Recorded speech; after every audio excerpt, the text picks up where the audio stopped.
That's not how the Force works. I don't care. Yeah, I think I remember seeing the movie. There's one scene that sticks out, and it probably sticks out for everybody, which is that, have you heard the tragedy of Darth Plagueis the Wise? I like to get into a vibe. You know what I mean? So we'll get into it. We'll discuss it all. The truth is, it sort of is what it is. You know what I mean? But you know what I mean? Look. You know what I mean? Right? You know what I mean? That's all good. You know what I mean? Right? You know what I mean? You know what I mean? Totally understand it. Like, totally get it. You know what I mean? You know what I mean? And asking me questions and this, that, second, the third. Like, you know what I mean? You know what I mean? Frankly, I'm a big believer in, like, alchemy. You know what I mean? Sort of an esoteric, hippy-dippy kind of a guy, right? You know what I mean? You know what I mean? You know what I mean? And that's all. You know what I mean? But, yeah.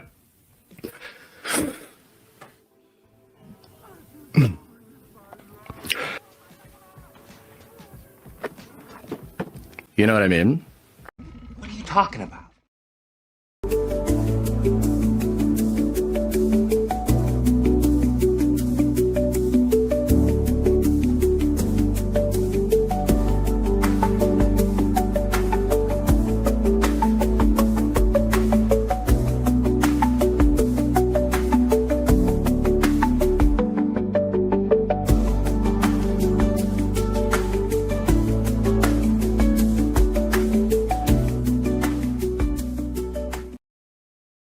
G'day guys and welcome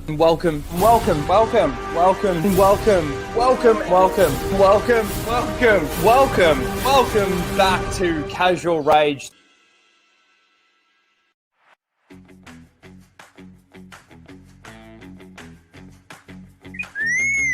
Prepare to start the show, R2. This is where the fun begins.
Yo!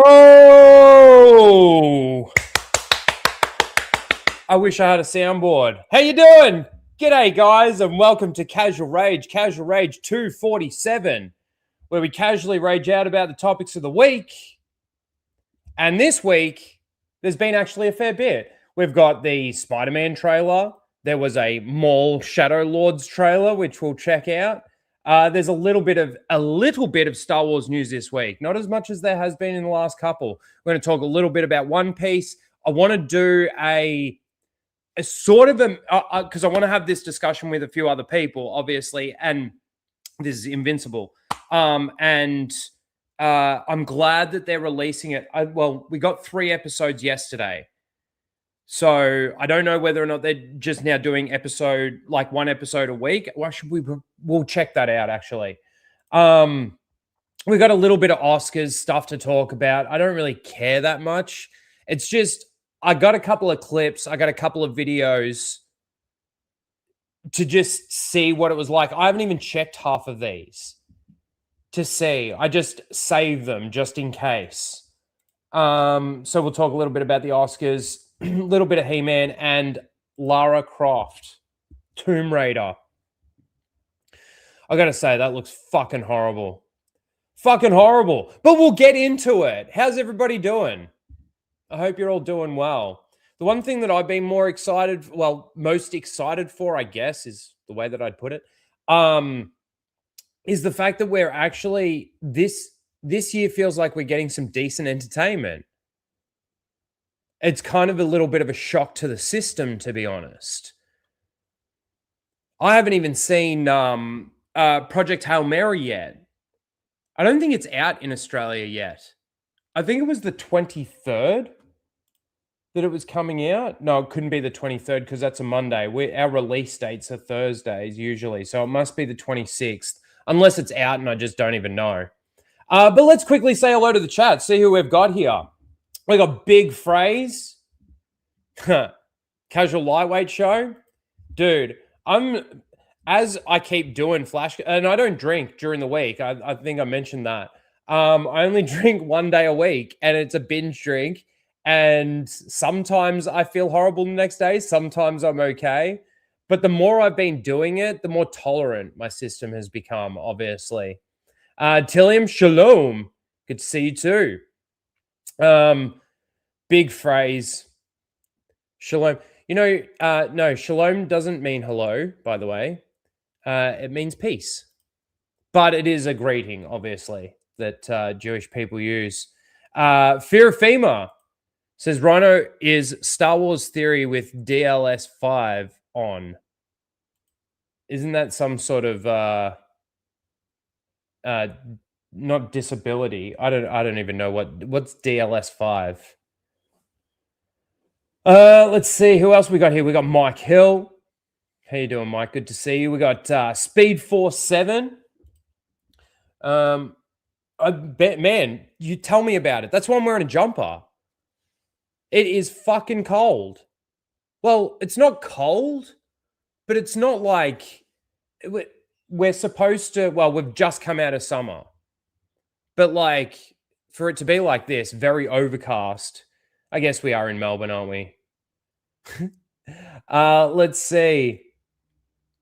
Fuck was that wig? I got heaps of wigs, man.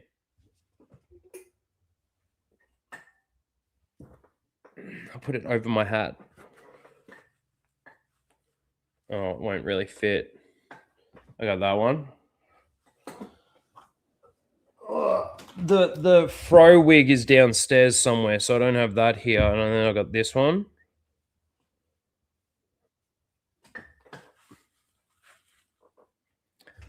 That's from The Narrative's Fucked.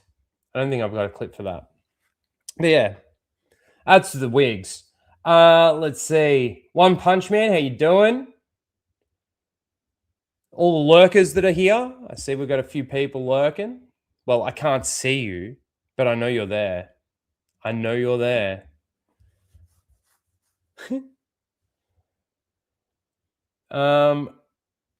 Who's ready for Flashcast on Rhino's channel? I don't even think I'm ready, One Punch Man. I don't know what it is. I don't know why. I've been streaming and stuff for what? 5 years at least now. 6 years maybe. Since 2019. So 6 years. Late 2019. I'm fucking nervous as shit. I don't know why.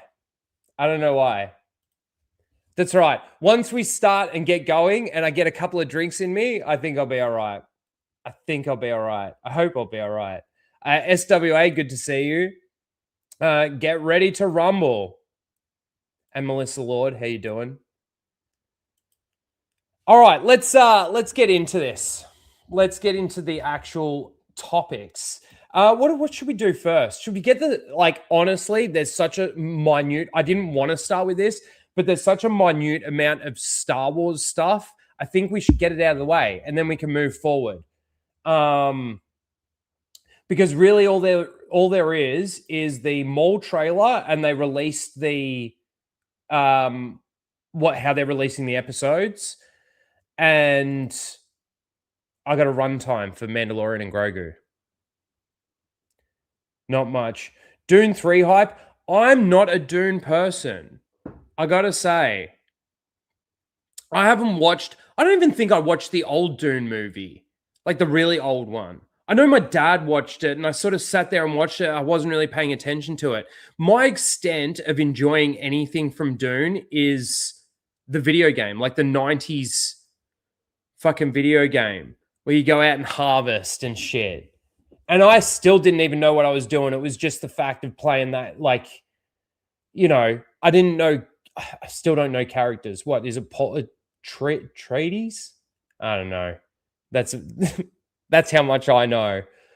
I know that there's a big fan base out there for it, and I know people are and aren't excited for this third one. I think people were... The first one...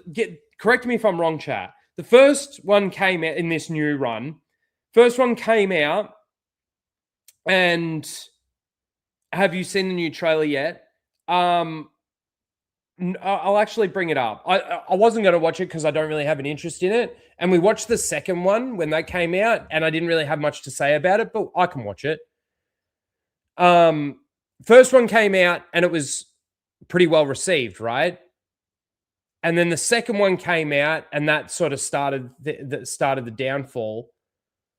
And I don't know whether or not that was casting decisions, performances.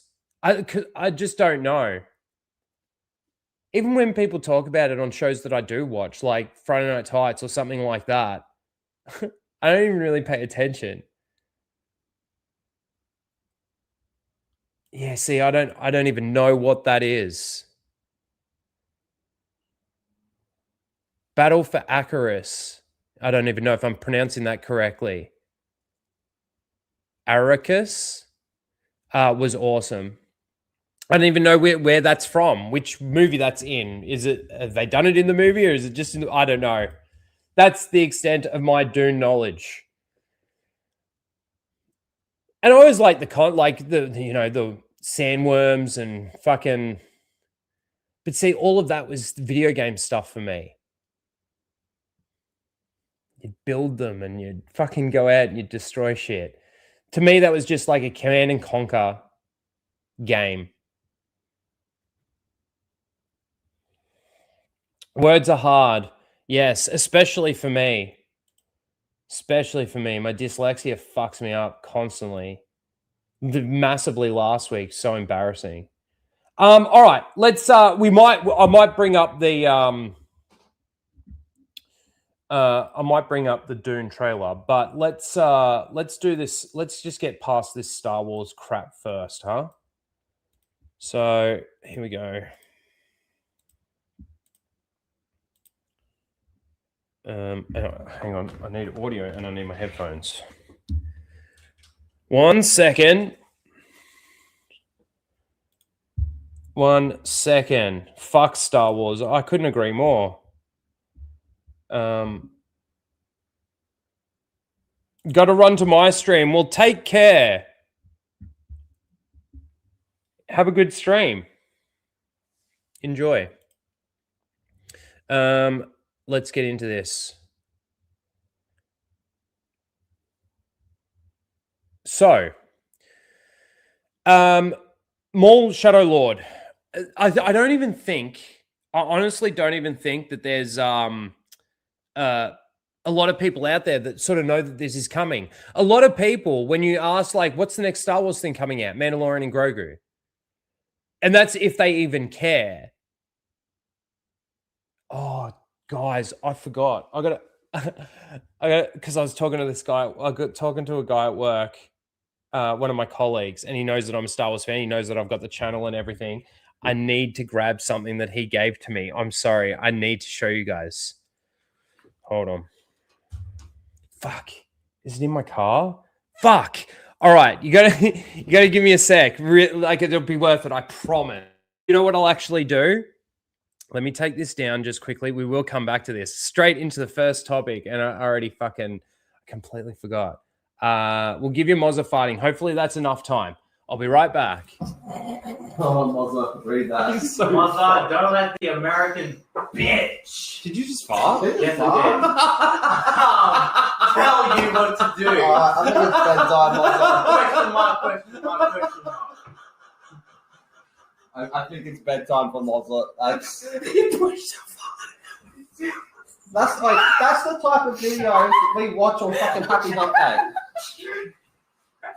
I gotta pee. Oh my god.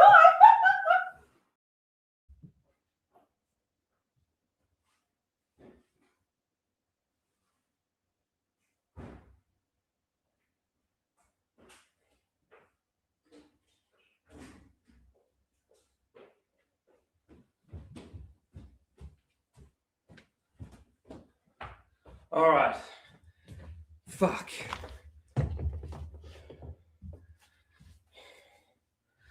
Oh man, I ran so quick. All right. I gotta show you guys this funny as. So he comes up to me and he's like, excuse me. I don't know where he said that he got them from.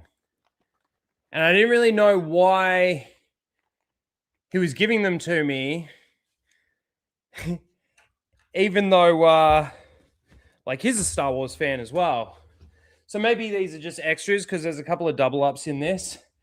But he goes, I've got these tiny little Star Wars minifigures. And they're like real minifigures, like tiny, tiny ones. And he's like, and he gave them to me. And I'm like, oh, okay, cool, thanks. They are tiny. That's Jango Fett. Right? Look how big that is.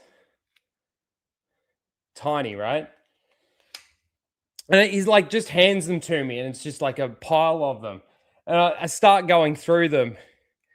So this is what I got. And he just gave them to me. So this is why I think that maybe he had double ups. 2 Jango Fetts. Tiny, tiny little figurines. Catch your breath, take a drink. I'll be all right. It's the smoking. Running down the stairs and then up the stairs and outside. I did that pretty quick though.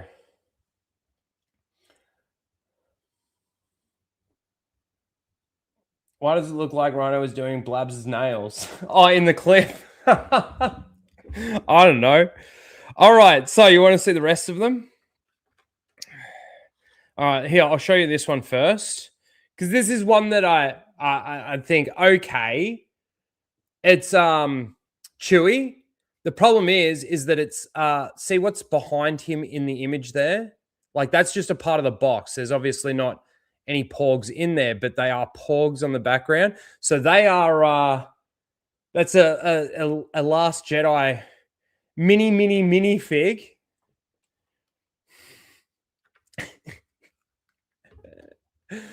BB-8, a first order fucking helmet. Kylo Ren and Rey. When he gave them to me, I was kind of half excited. They were tiny little minifigs. I hadn't seen like anything sort of like it. And I'm like, oh yeah, Star Wars stuff. And I go through and I'm like, okay, there's maybe two things and they're the same character, the 2 Jangos. But this is the thing that doesn't make sense to me is that their new kits, the writing's so small you can't even read it. I need like a magnifying glass and like even the back. Like, how are you supposed to read that writing? Oh, dude, it's like a black line. Anyway, I thanked him for giving them to me, but I don't know what I'm going to do with those. Maybe we'll try and figure something out to do like something with the funny thing is that it looks like, you'll laugh at this. Okay, when I show you that, it looks like the minifig actually has a saber, right? And he's actually holding the saber. If you turn the box, it's just the image behind it. So there's actually no saber in her hand. Funny as. They can go in the drawer. There we go. All right, back to the Star Wars fucking trailer. Oh, man.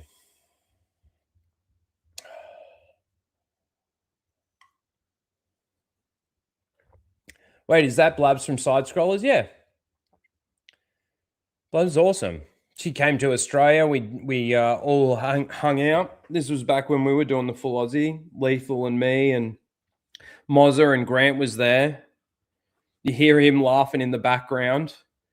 And Blake was there. I don't know if Blake's in the chat right now. I haven't seen him. But Blake was there as well. Looks like Blabs. It was Blabs. It was the funniest moment from that trip. That fucking... There was a lot too.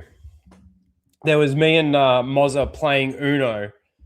And like the interrogation scene thing that we did. Where fucking the camera just came crashing down. You can find all the clips on my Instagram if you want to see them. But yeah, that was really fun. And Blabs is awesome. Blabs is awesome. I'd love to go visit where she is because like she's got that snow and that fucking forest and stuff. Fucking awesome. Looks sick there. Hey Michael, how you doing? Hale. Was Blabs one of the founding members of the Full Aussie? No. No, the founding members really were only three of us. It was me, Lethal, and Lyndon Hall. And then Lyndon sort of left. Like this was after a little while. Lyndon sort of left. And probably before then, Steph came in, Minority Home. And she sort of, when she could make it, she was always on there. Like this is from if we had any original member clips, it would be this one. I said Lyndon would go to the tree and do some ASMR for you, Lethal. In your honor. I'm so sorry. He'd be hugging that tree. And then he'd be punching it and slapping it, going, "You took my friend."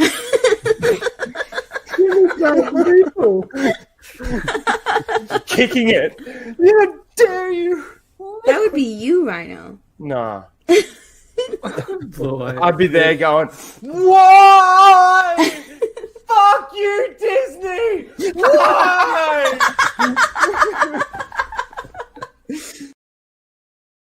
That was actually not long after they fucking fully destroyed Star Wars. That was not long after Rise of Skywalker, I think, that clip. And then there was this one. I haven't played this one in ages. Dumb fuck. You're such a dumb fuck. You fucking dumb fuck. It's like a song. You gotta put music to that. Where's Steph? Put music to that. Fuck. It's dumb fuck. Dumb fuck. Dumb fuck. It's a dumb fuck. There we go. We can make that one. No, yeah. So and then Blab sort of came in. Lyndon left. Mozza sort of came over. Grant sort of came in. It sort of just evolved and it just kept moving and shaping its way through, basically.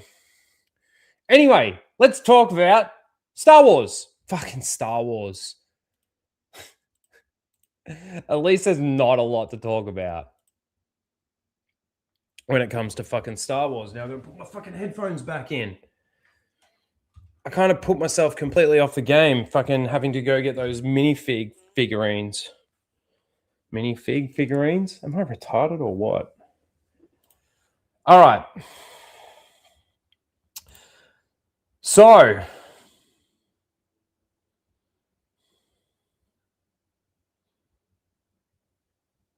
yeah. Oh, dude. Fucking over the last 5 or 6 years, so much has evolved, so much has changed. Man, I remember just going from a casual fucking flashcast watcher, viewer. Sometimes I'd just be a lurker. I wouldn't even say anything. To now being on the fucking show. Anyway, let's take a look at the release episode. So they're obviously dropping 2 episodes a week, starting from the 6th of April. Are there any clues actually in the titles of the let's see.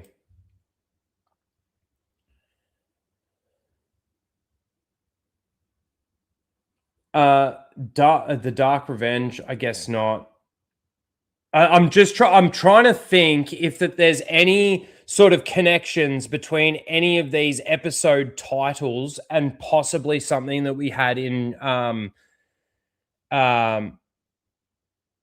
Maul Shadow Hunter, like the book that I feel like they're trying to rip off in this, but it doesn't even take place in the same sort of timeline, so it can't. Shadow Hunter is basically Palpatine sends Maul because on a hunt, because one of the why am I blanking on their fucking names now? Oh fuck. Basically got a little holocron that has fucking the information about the blockade, and he defects, and then fucking Maul has to hunt him down. Jedi basically go after him as well. It's a whole story. Like, it's been a little while since I've read it, but like it takes place before like A New Hope. Before A New Hope, of course, it takes place before A New Hope. Before fucking Phantom Menace. Sorry, fucking takes place before A New Hope. Whispers in the Unknown. No.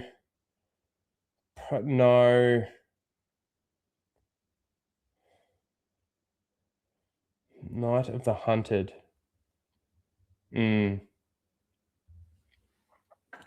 Inquisition? No, I don't think so.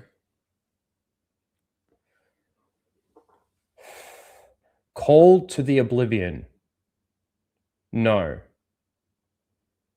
The Creepy Fear? No. What's with these titles? Some of these titles are really weird. What, the last chapter is just called Finale? Or are they not giving us the actual title because it might spoil something, perhaps? Strange Allies. That actually, Strange Allies. It makes me wonder. It really does make me wonder whether or not they are truly going to be ripping off the book. And it wouldn't surprise me in the slightest. Not necessarily even ripping it off, just stealing ideas from it. The problem is, too, that we've actually got to take into consideration is that book also took place before he was chopped in half, before the fight with Obi-Wan ever took place. Yeah. It's so true, man.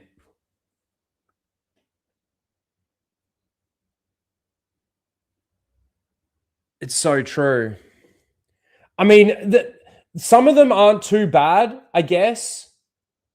Like, okay, so let's just theoretically say Star Wars is in a really, really good place right now, and we're getting really excited for this, and we hear the title of something like not really The Dark Revenge, that's so simple, but Whispers in the Unknown, Whispers in the Unknown. Inquisition, that's just a thing.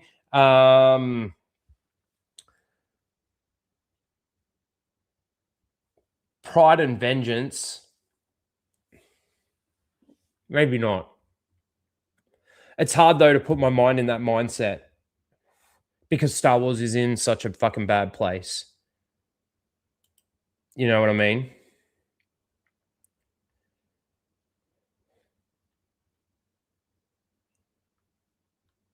The chapter titles in the book I'm writing all make sense. Yeah. Well, look, I just don't know if the interest is actually there for the show. I'm going to do my reviews the way that I usually do them. I need to start doing more videos. I know I do. It's just a time factor for me and very stressed at the moment. But g'day, Laura. How you doing? But I am gonna do this. But I think the way that I'm gonna have to do it is I might just have to watch the episodes and review them because there's 2 episodes a week. I'm hoping that they're actually only about half an hour long.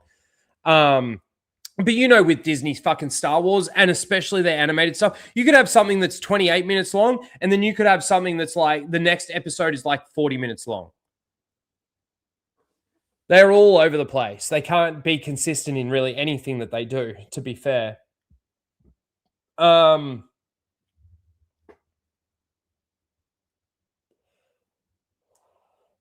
Yeah. But it's sometimes funny how people fucking, I'll jump in a stream and all of a sudden they'll start talking about Star Wars, or they're talking about Star Wars. And that's when you'll see me go, did somebody say Star Wars?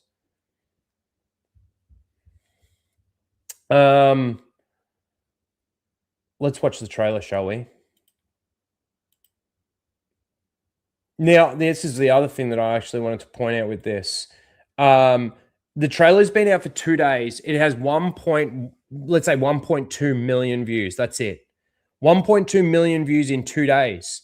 On the first Star Wars project to release in 2026. Now, yeah, it's an animated fucking thing, but you think about how people out there right now, especially in the Disney Star Wars space, do defend even the Clone Wars, but even fucking the Bad Batch. Don't get me started, Blake. There's 3 episodes that are decent. That's it. The Bad Batch. What's the other animated stuff that they did? The Tales of series stuff that they did. Tales of the Jedi, Tales of the Empire, Tales of the Underground or something. I can't remember them all. Apparently these things are amazing. These things are great. You're getting diminishing returns, Star Wars.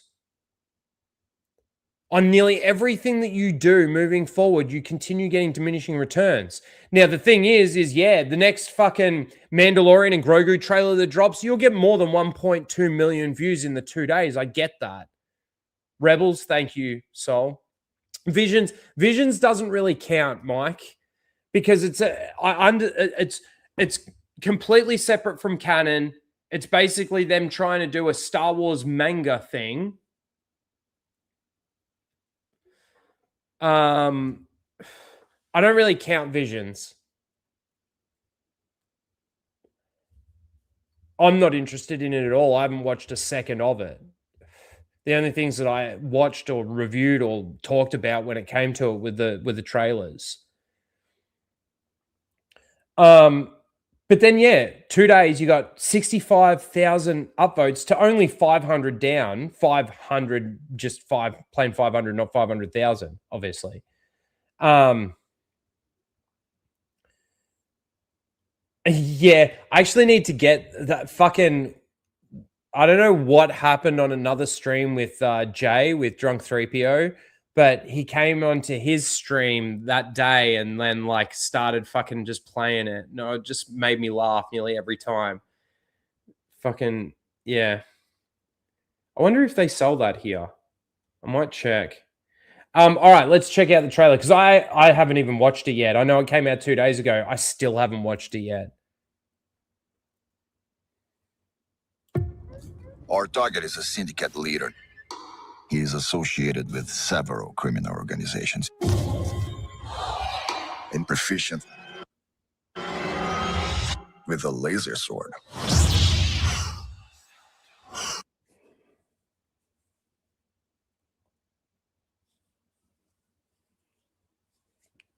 Do you guys know what I'm upset about?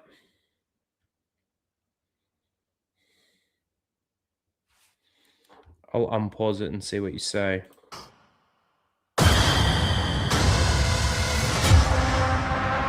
The Empire tried to kill me. Their betrayal demands consequence. Yep. You got it straight away. Fucking hell, man. It's the whole myth thing again, right? Like, I was watching, guys, if you haven't seen it, fucking Robot Head did a 2-hour-long video, almost did a long man video. Pretty much for him, it's a long man video on, was it Kenobi? it was something, I can't remember which Star Wars thing it was, but he made a really good point in regards to the fact that we're supposed to believe that there are, you know, Rey out there and stuff like this in these times, these time periods that think that Luke Skywalker and stuff like that is a myth. But then we're supposed to believe that Anakin, when he was a kid, was hearing these stories of fucking Jedi and lightsabers, and he knew the fucking as much as he could from what he was hearing. These people are known across the galaxy. These people with laser swords aren't mysteries to anyone. They know what the laser sword is called.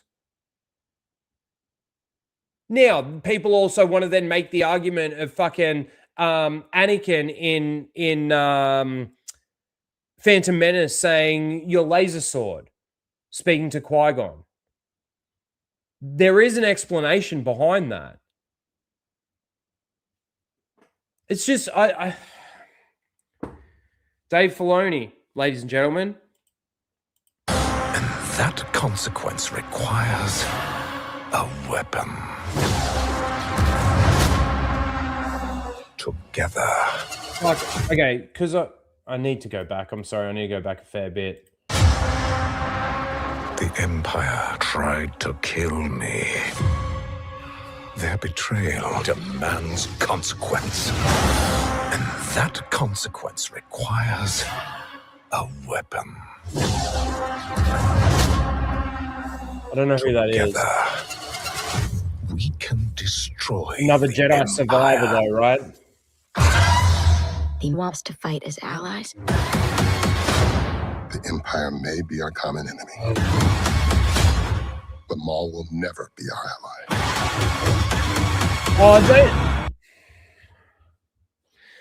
I need to check the timeline again. I'm sure we've checked this already, but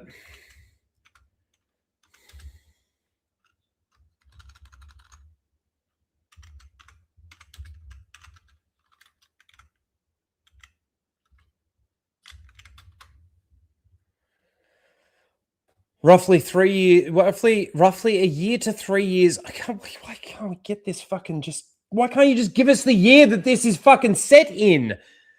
Roughly a year to 3 years after Revenge of the Sith and Attack of the Clones. Approximately 18 BBY.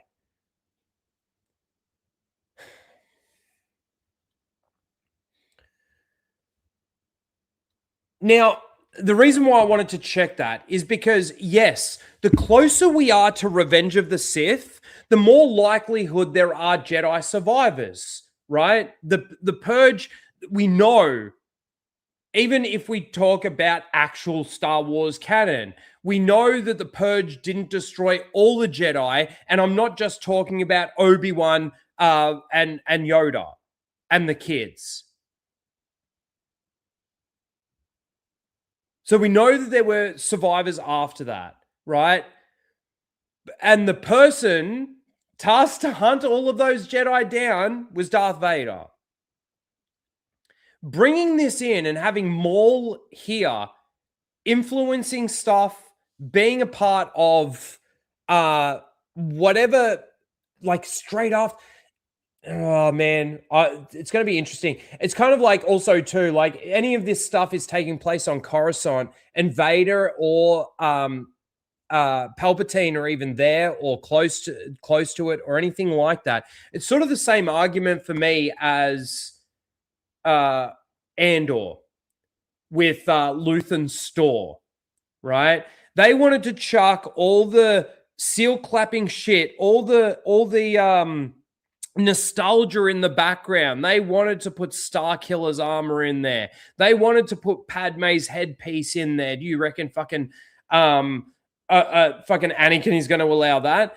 But then not only that, you've got all these Jedi and possibly even Sith artifacts that are probably resonating fucking Force energy from them, from the original users or whatever. You've got Temple Guard fucking helmets.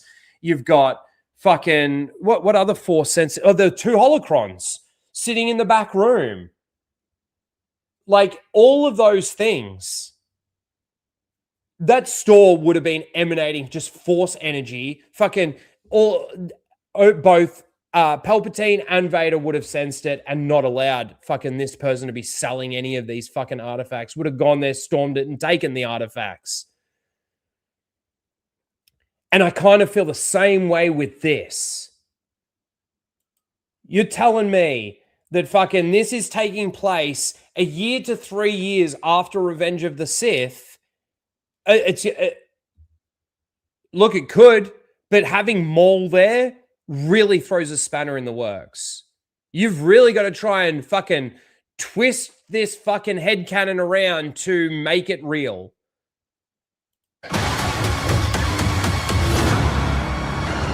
So you got Maul killing Pike, so it's just what, him killing the syndicates and the like.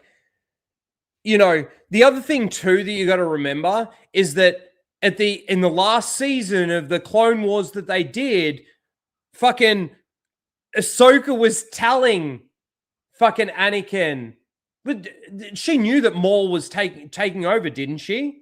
Or did she not know that yet until she went there and she just thought it was Mandalore that was fucking... No, I'm pretty sure she knew that it was Maul that was there. And Anakin, yes, no, that's right. And Anakin gave her half the 501st. Fucking, he couldn't go because of what he had to do with Palpatine or something. Because that was right when he goes to do the fucking thing at the beginning of Revenge of the Sith. So he gives her half the 501st, that's right, and says, I can't come and help you, obviously, with Maul. Gives her a lightsabers and says, be on your way. So by him knowing that, it just makes me wonder whether or not they're going to bring Vader into this. And even me just trying to make sense of that in this just conversation, I can't get my head around it. Because the other thing that I can't get my head around is that we actually don't know precise timelines. That's what also makes this hard. I mean, we went through it last week where we checked and you all saw it. Mandalorian season 1 takes place, was it 9 ABY? Season 2, same thing, 9 ABY or whatever it was. So basically within the same year. Then Book of Boba Fett takes place 2 years after that. Season 3 takes place around the same time as that. But then Mandalorian and Grogu rewinds and starts basically the same time that season 1 starts. Within their own timeline. Within what they're reporting the timeline to be. How are you, as an audience member, supposed to be able to make sense of that, even in the to the shills out there? How do you fucking figure? How do you get to there? How do you fucking work that out in your head? How do you decanonize what they've canonized so that you can recanonize it in your head and justify it? It's crazy to me.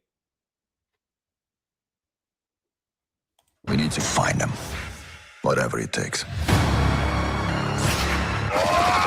This is escalating out of our hands.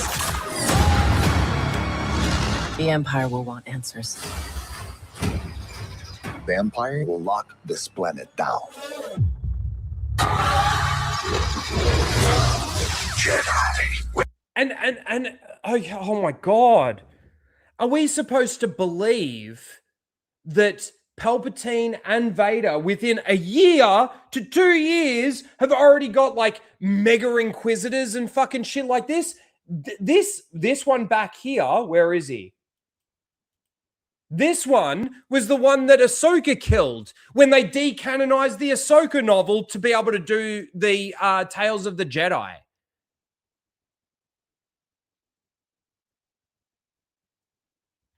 When did Tales of the Jedi take place? Well, who knows? Because that starts fucking when Ahsoka was a baby and goes all the way to her fucking killing this dude. It's a mess. The Empire will lock this planet down. And then you've got this Inquisitor that we've never fucking seen before. Or, well, I'm assuming that it's an Inquisitor.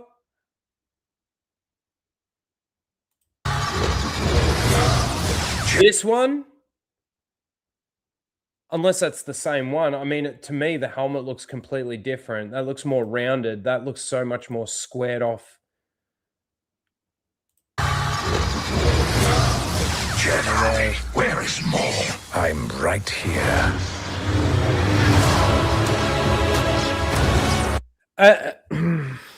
Again, are you telling me Vader? But you're talking about after Revenge of the Sith. The Jedi are so limited. You telling me that Vader wouldn't want to go out there and do this himself?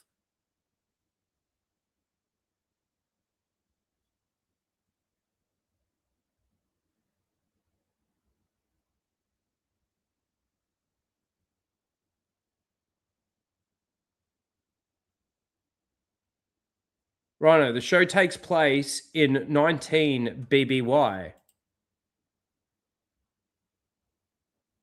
Well, it says 18. It says here. Roughly roughly a year to 3 years after Revenge of the Sith and Attack of the Clones, approximately 18 BBY. So Vader is Vader now, or Anakin is Vader right now.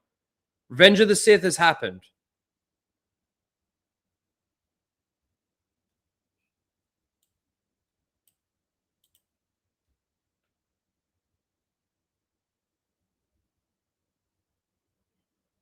Oh, tell me about it. How you doing, Derek?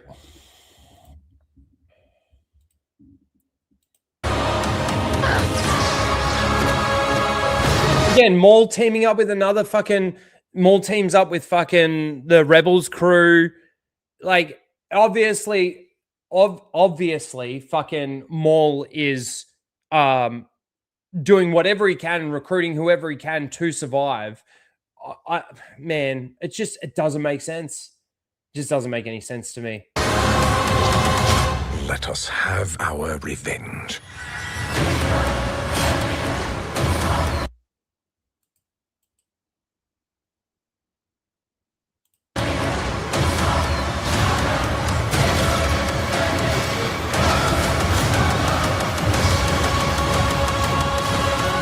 We're not gonna take out the whole Empire. He's gonna be the best of the best.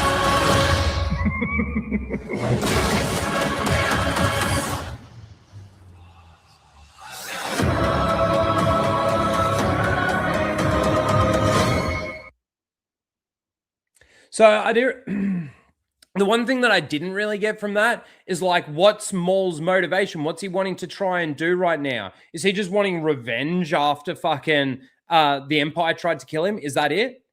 Is that it? He recruits a Jedi and fucking the Inquisitors go after them. Looks fucking retarded. And realistically, like when I think about where we sit in the timeline right now, the mental gymnastics, dude, what are they doing? Dave Filoni, ladies and gentlemen, let's see. I'll be watching it and I'll be reviewing it and I'll let you know. I'll let you know how bad it actually is. That's pretty much it for the Maul stuff. And then we've got...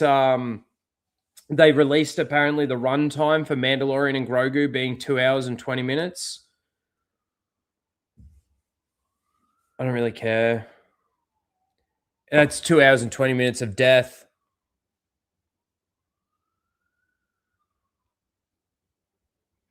Didn't Palpatine kill Maul's brother? Yes.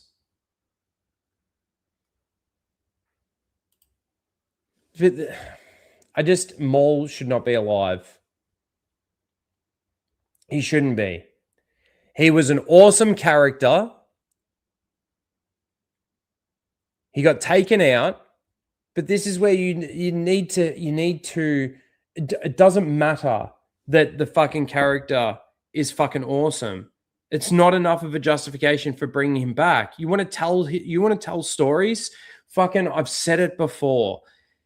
Fucking just do, and you could do them in animated form, but just do fucking Maul Shadowhunter and do Maul Lockdown. Those two are so fucking badass in themselves that would be enough to fulfill that Maul craving of you want to see more Maul.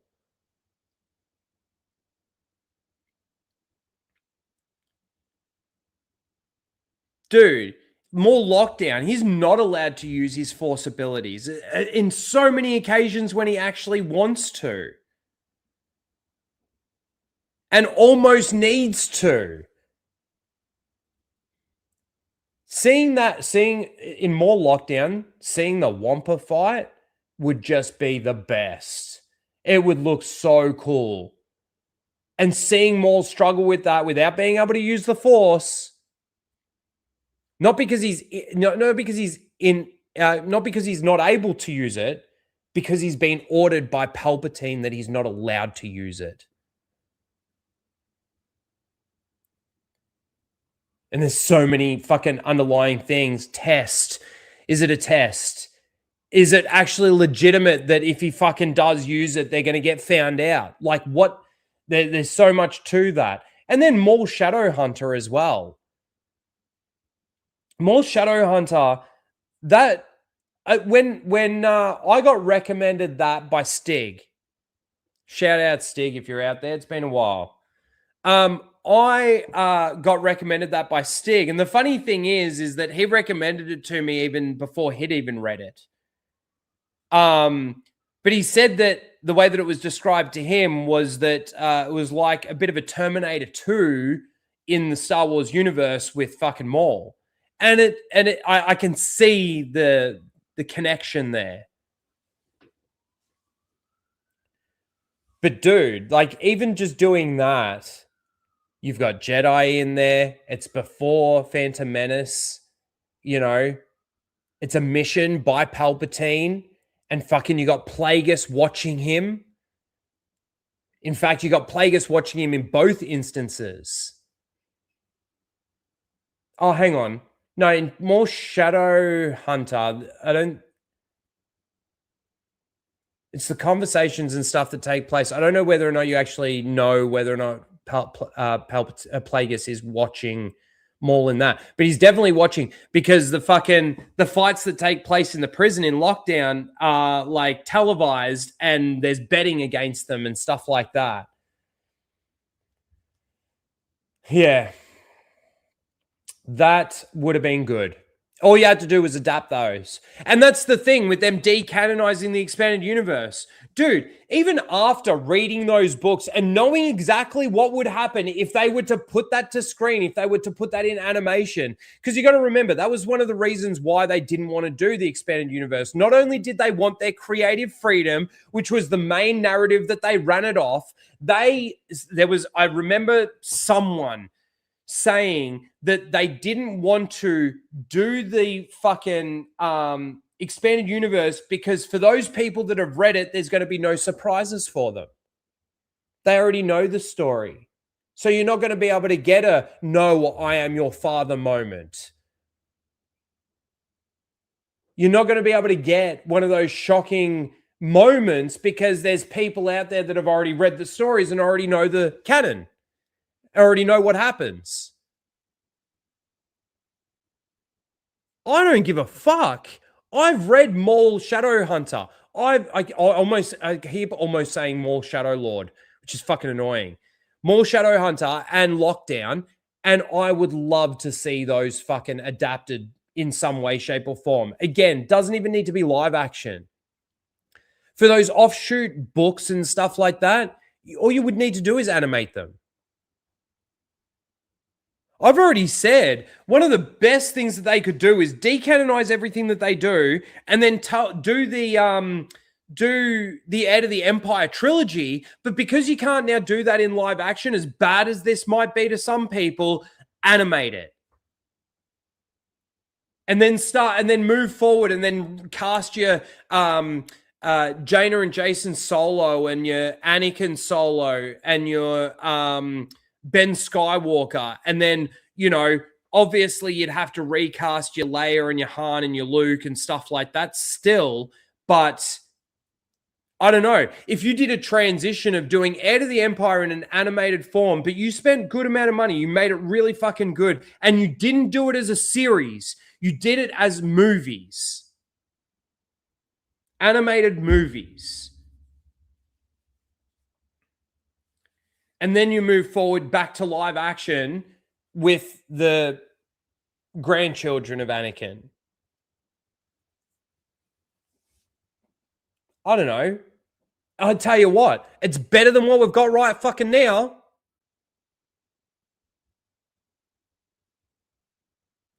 Hey, Melissa, how you doing? Way better than what we've got now. Rule of 2. Well, that's fucking annoying as well, isn't it? Because the rule of 2 is now not the rule of 2 anymore. It's no longer the rule of 2 that we know it to be. The rule of 2 now is 2 Sith to rule them all. Or in some people's understanding, 2 + 2 equals balance.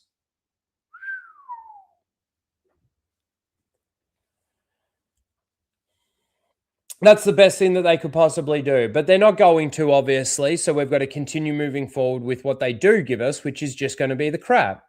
We're going to get fucking Maul Shadow Lord, which honestly, with them not even really knowing this precise timeline of this, I mean, look, maybe they're saying 1 to 3 years because this here, The Dark Revenge, takes place 1 year after Revenge of the Sith, and this final episode here takes place 3 years after.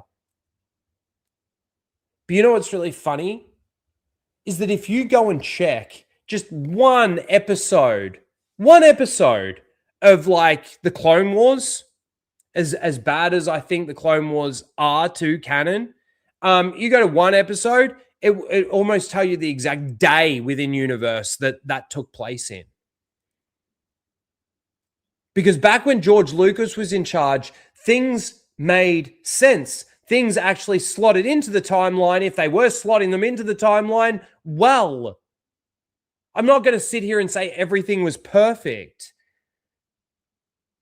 But when you've got so much chaos right now in Disney Star Wars canon, in Disney Star Wars lore, and all that matters right now, honestly, are the seal clappers.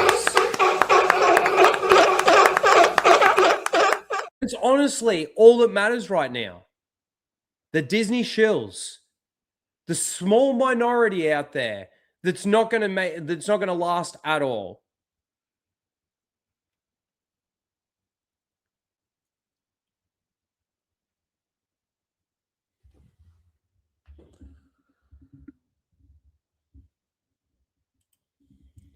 I think Lucasfilm can be like Warner Brothers when they had the DCEU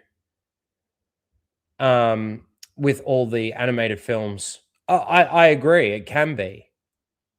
Definitely can be. This is just quick Star Wars news, is it? That's true. We've been going an hour and we've fucking gone through fucking... How did that? Just means we're having fun. Just means we're having fun. All right, we are going to move on because Blake told us to.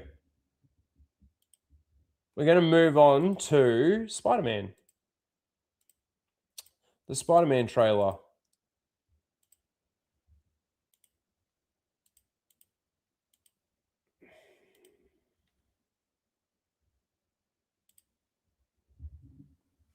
So this dropped last night.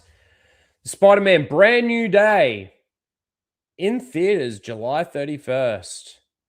Now, this is the other thing that I was sort of talking about earlier in the stream is like this year has actually been way better already than last year in regards to some of the entertainment that we've got. At least some of the things that I've watched. I enjoyed One Piece Season 2, and we're going to talk a little bit about that because the little Indian chick is fucking stupid.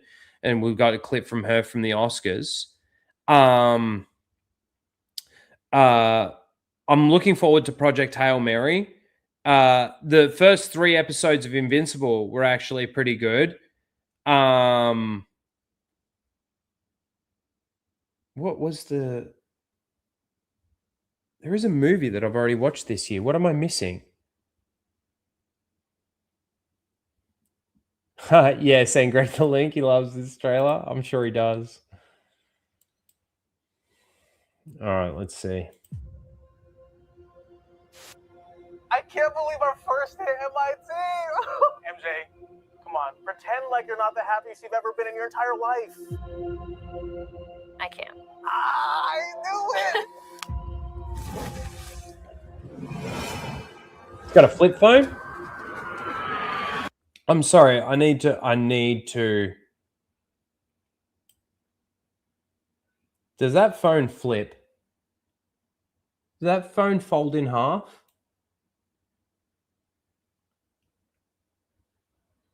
Seriously, guys. What, like, because that's not an iPhone, so it could very well fold in half, but it doesn't look like it does. And he goes, clip. You're not the happiest you've ever been in your entire life. I can't. I knew it. Well, maybe it does, because yeah, okay.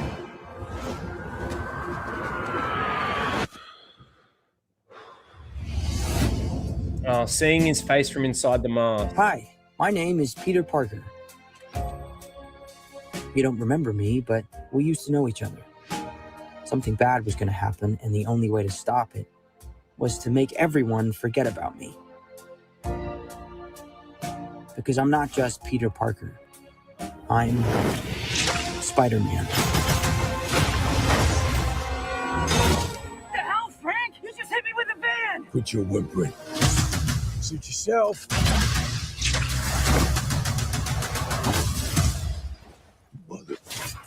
Go home! And sometimes Spider-Man has to do the hard thing, even if it breaks Peter Parker's heart. What is happening to me? Cocoon? Oh, God.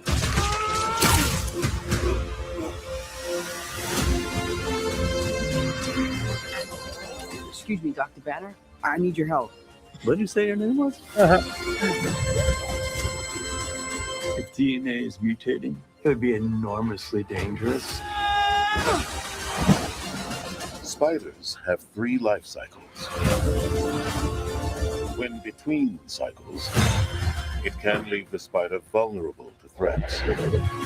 We are faced with a danger that we can't control. One we can't even see. Stay out of my way. You're losing it, kid.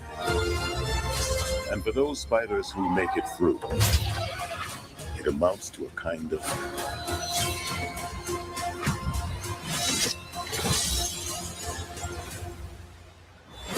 rebirth. Nice flowers. Oh, they're a housewarming gift. I'm MJ. I'm just a neighbor from across the hall. Friendly neighbor.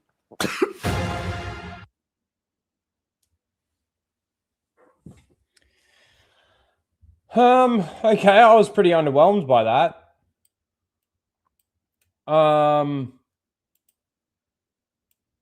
I hadn't seen, like, I'd seen little bits and pieces, little clips, because there was something that dropped yesterday. I know this pretty much dropped yesterday, but it was like a little bit earlier than that just had like clips from it.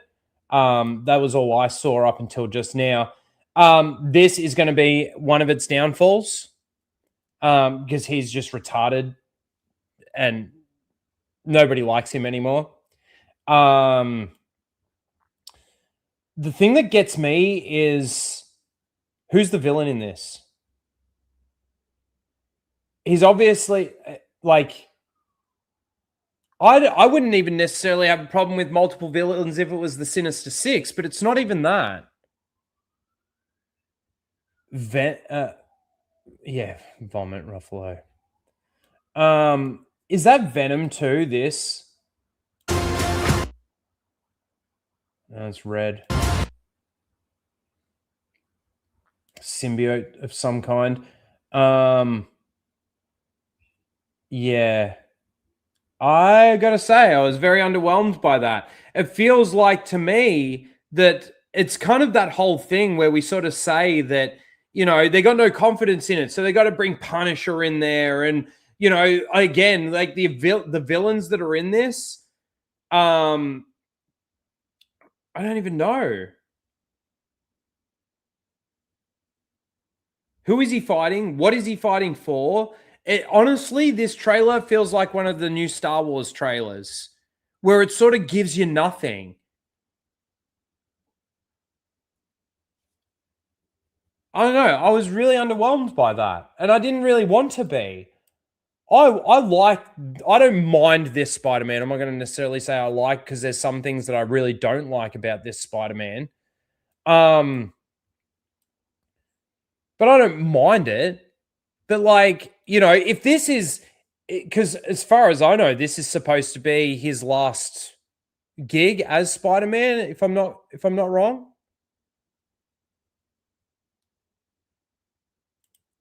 Fear of FEMA for $10. Thank you very much, brother.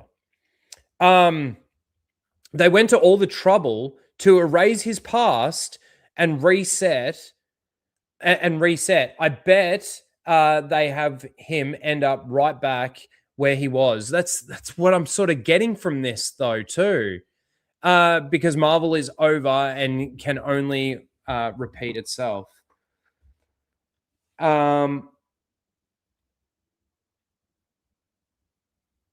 Obviously, okay, let's think about it from the circumstances of being him for a second. Let's put ourselves in his shoes for a second. Yes, everybody has now forgotten who he is. Nobody knows who he is. He is completely alone.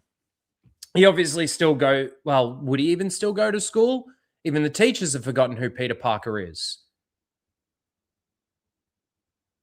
Perhaps not. I don't know the entire situation. But when your life is completely flipped upside down like that, all you really want to do is get that connection back again.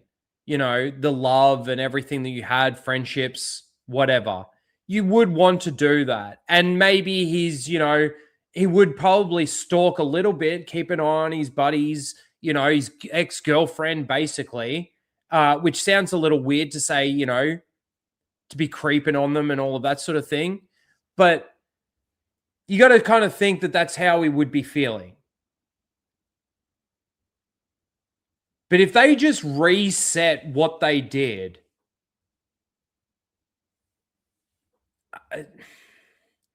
it's almost like fucking bringing Grogu back in Book of Boba Fett instead of just waiting, or instead of doing it in like The Mandalorian. It's just out of nowhere. Why would you do that? Just let him be the friendly neighborhood Spider-Man. That's the thing.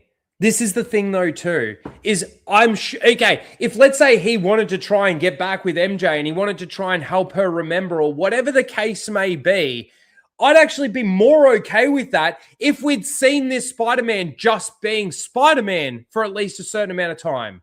By the time we get to the end of the last time we see Spider-Man, everybody's forgotten who Spider-Man is. We don't see him be Spider-Man. Yeah, he jumps off the roof and that's where the movie ends, right? But then we're coming to this movie and yeah, time's gone by. He's obviously just been doing the Spider-Man thing, you would think, but why can't we see that? Oh, because you can't bring in a big threat. I don't, like, of course you can. You find him annoying? I don't really find him annoying. I think people find him annoying because of his connection to Zendaya. I find Zendaya more annoying than him.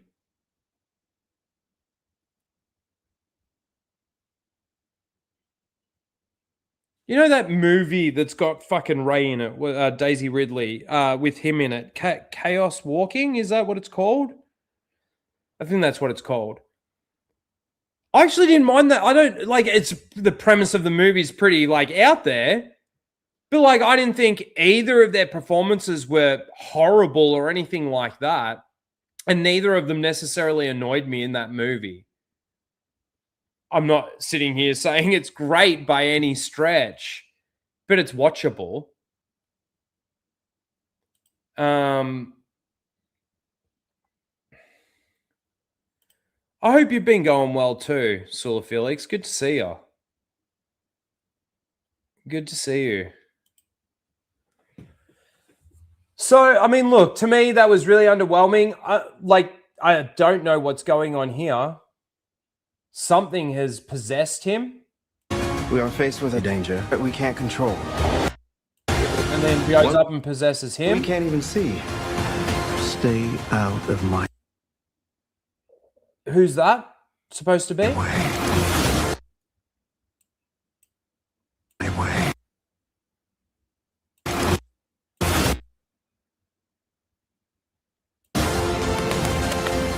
You're losing it, kid. And for those spiders who make it through, it amounts to a kind of... Is that... that looks like a Power Ranger.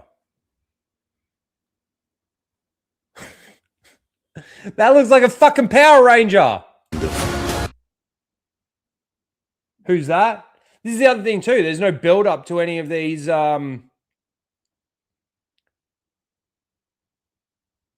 fucking villains or anything.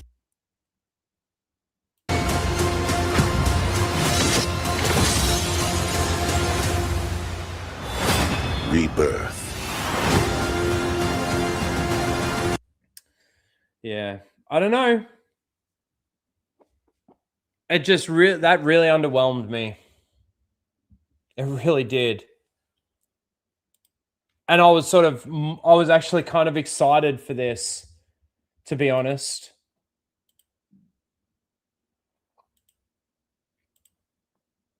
I was actually kind of excited for that. Which is a little fucking annoying. I think I need to get another drink, actually, before I have this cigarette. And then we'll get into... I'll talk actually a little bit about Invincible. I don't want to... I know it's in the title, I've got Invincible Season 4 review. I'm going to give you my overall thoughts on it. Maybe go into it a little bit. But I kind of want to wait for Flashcast because I'm hoping that there's a few people coming on that have actually seen it and watched it so we can talk about it. And I can't wait to talk to Flash about it as well,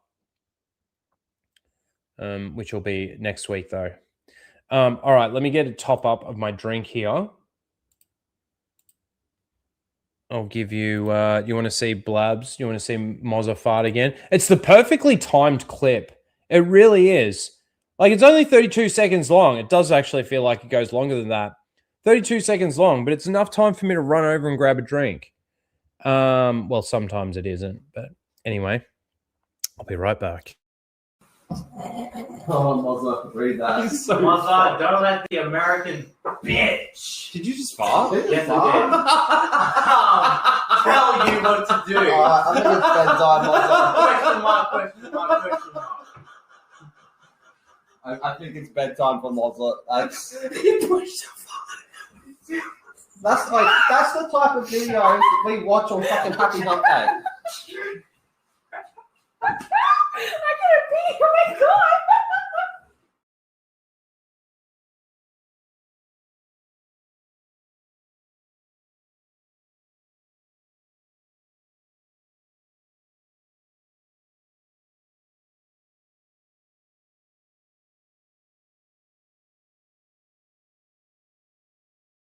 Okay, maybe not the most perfectly timed clip.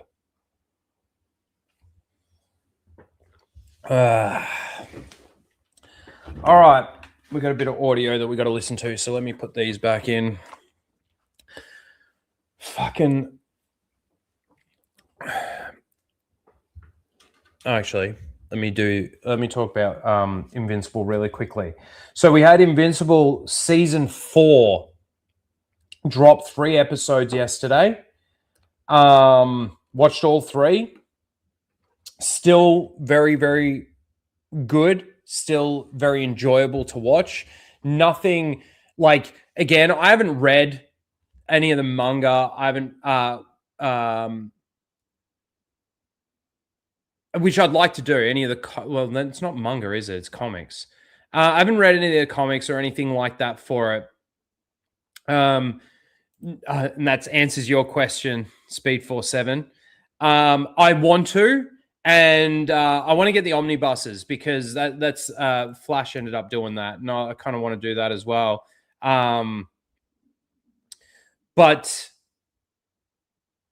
these first 3 episodes, good. Eve is losing her powers. And there's obviously the end credit scenes that happen. And in the last episode, she sort of, I think, starts figuring that out. I don't want to get into too many details or into too many spoilers. We'll probably talk a little bit more spoilers and stuff like that on Flashcast. I'm hoping that people have watched it. I really, really, really want to talk about it because I've been so excited for this season.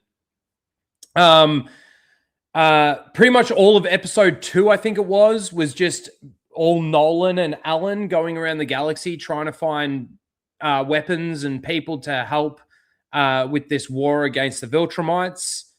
And episode 1 is Mark trying to deal with how people view him now, since they had all the Invincibles come from other dimensions come in and kill a heap of people. And then there was also his fight against Conquest. And at the end of one of the episodes, Conquest wakes up. And when that happened, if you watched it, you know what I'm talking about. But when Cecil says fuck, I'm not going into too many spoilers, but when Cecil says fuck after he wakes up, I was standing there saying, what the fuck did you think was going to happen? What did you think would happen? You thought that you were going to be able to interrogate him? And then when, what's his name? The robot guy with the glasses that works with Cecil, his like right-hand man, goes, did you tell him about Conquest? And he's like, after killing that dude and what he's going through. And like, there's the debate on whether or not Invincible should have done what he did to the guy that was running the Squidward thingamajiggies, whatever they're called. Dude, I gotta say, I didn't think that I'd actually kind of ever really like something like animated like this as much as I enjoyed this. Now, again, it's kind of the same thing with One Piece, right? For the people that know it really, really well and understand the lore and have read the manga or watched the anime, and then they start doing things that are different, I understand. I'm not going to obviously complain. I'm not going to argue with you about that. I feel the same way about the Star Wars things. Now, people want to make the arguments of normies out there. Now, when it comes to new Star Wars, for example, if there's a normie out there and they've just said, oh yeah, I liked it, blah, blah, blah, and they don't really know shit, it's the ones that annoy me are the ones out there that claim to know Star Wars, claim to know everything, and they're the ones saying that this is the most amazing shit out there. You know. But fuck, Invincible, these first 3 episodes of this season did not disappoint. I still got to say, nothing has really beaten yet. Oh, no, the Conquest fight was amazing, which was last season. We'll have to see how this season plays out, but just the way that this season sort of started, I can't remember season 2, though. I got to go back and rewatch these. That's the other problem, too, is that there's too long between seasons. Like, even the catch-up that they did at the beginning of season 1, beginning of episode 1 of this season, it helped, but like when we first, like, it didn't really go into the Invincibles that came over and killed everyone. It showed more of Conquest and his trauma that he's trying to work through right now comes more from the Invincible stuff, I feel, than the Conquest fight. But then there is the Conquest fight where he did nearly kill Eve. There's a conversation that takes place between Eve's dad and Mark.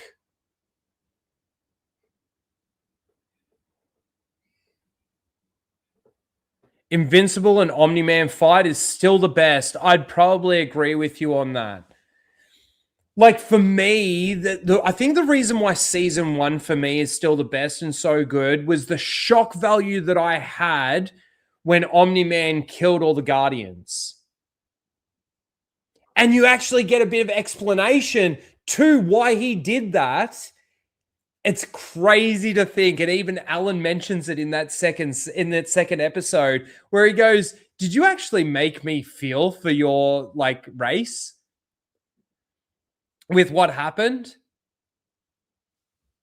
It's crazy that they can make you feel sorry for the bad guys, really. And that's where I've got to give credit where credit's due when it comes to writing that can actually make you as an audience member and then make it funny as well, which, you know, I know people aren't a massive fan of Seth Rogen, is it? That fucking, does he own it or is he just a part of it or something and he voices Alan? Alan said exactly what I said. Exactly. But you as the audience member felt that, didn't you? As he's telling the story and stuff like this, and you're thinking, dude, Nolan, as a young Nolan, is teaching the kids, and he puts his hand on this kid's head and asks her a question and says, you know what's going to happen if you answer incorrectly. He's going to crush her fucking head.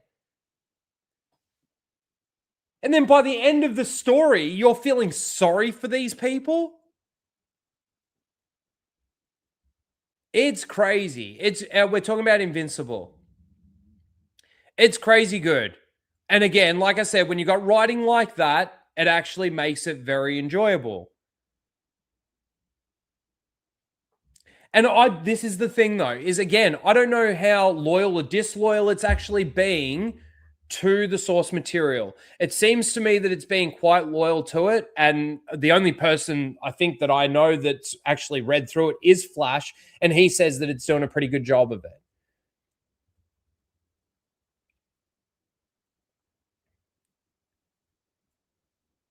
But this is the thing, though, too, with something like One Piece, is that Flash thought that One Piece was really good in season 1, didn't like as much. He liked season 2, but he didn't like it as much because of the things that it did change from the source material, and he got to know that between the 2 seasons.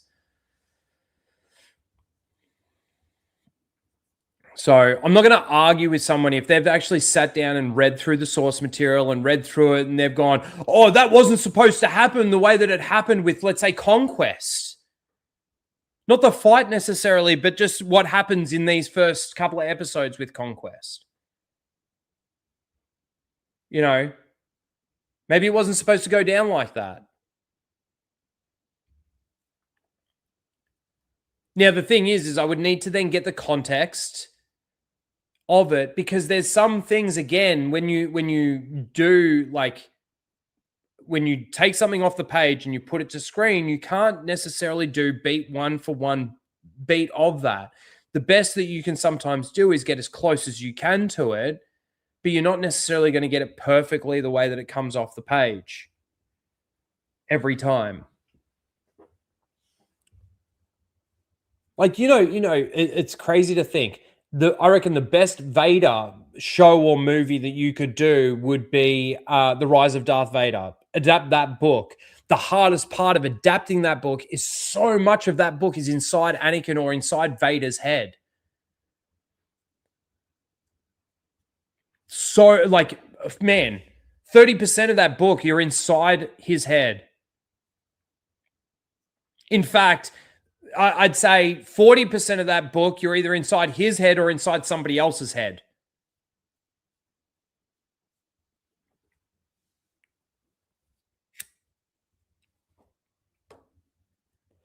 So, like I said, when You get something, and this is the same thing with One Piece. I think that from what I'm seeing, from the normie standpoint where I am, the character work that they do with fucking One Piece, like those moments where Nami is talking to Vivi and saying, when you see it, you'll know, when she's talking about Luffy. Why do you put so much trust in this captain that just seems to not be the best captain or whatever? She goes, once you see it, you'll like, and you see it. You see these moments, they pay off. They do, the writing does well. Zoro, you get to see him progress.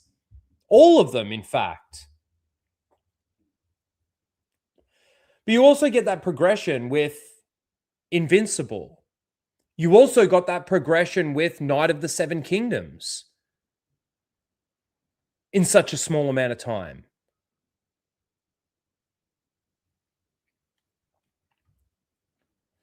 So this was something that sort of came up, and obviously the shippers are out there. I fucking hate them. The shippers are the bane of fandom, right?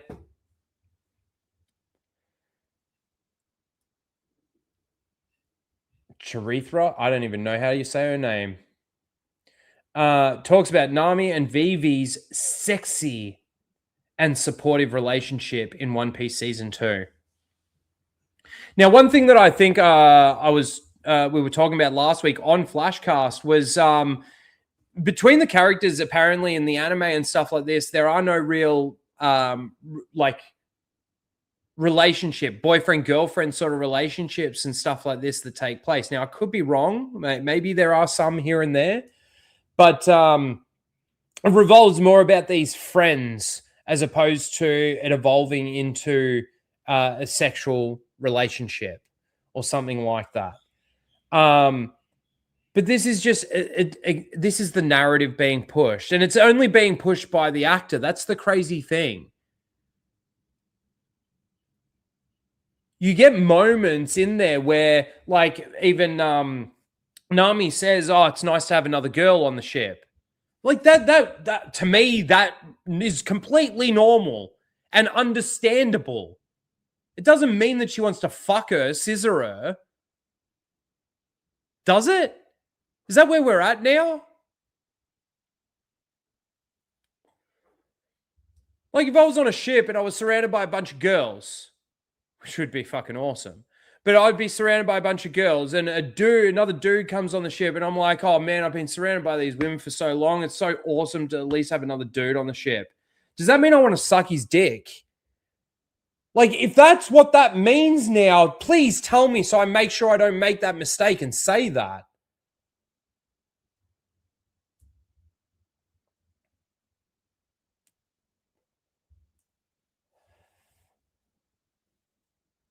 But then you got and this is where we'll sort of roll it into the Oscars stuff. And this is let me actually, before we do that, One Piece is now gone in the wind. It was good. It was a good season. But they released it all at once, and it's done. Who's talking about it? Invincible's now dropped. People are going to move to that. And the crazy thing about that is that at least they may have dropped 3 episodes, but I believe that they're at least doing some weekly form of release. It's going to drag out, get a bit more time. People are going to talk about it. People are going to tell other people how much they're enjoying it. Go and check it out. One Piece is forgotten. One Piece is already forgotten. People are now going to the movies to see Project Hail Mary. You know, the crazy thing is if you had have released One Piece week by week, it'd still be going right now. We'd be talking about this one particular episode, theorizing, talking about what we did or maybe didn't like about that episode, getting people engaged in the conversation. And then maybe some of those people go, oh, well, I'm not going to say me, but let's say fucking Gary or fucking Ryan. Maybe not Ryan when it comes to One Piece. They said it was decent. They said it was good. They said it was worth watching. They said that it did good work with the characters. The writing was actually really good. The sets look really good. It actually was just good, solid fucking entertainment. Maybe I'll give it a chance. That happened with me with Knight of the Seven Kingdoms. And that's 100% why Knight of the Seven Kingdoms was the success that it ended up being. Because I didn't start watching it until episode 3 was out. Once I finished watching all 3 of those episodes, I read the book.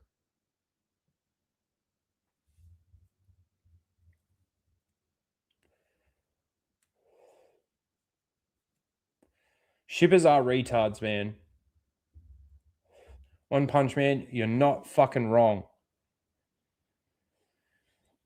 It's a good name, actually. One Punch Man Tolkien fan. 5383. Yeah. So, again, like I said, One Piece was good. It was enjoyable, but it's done. Nobody's really talking about it. The only reason why this has ended up getting any extra conversation is because of this. Because of the stuff that we don't want to talk about. And perhaps because of this as well, which we'll get to. It's the only reason why people are still talking about One Piece. Now, I believe VV was a race swap as well.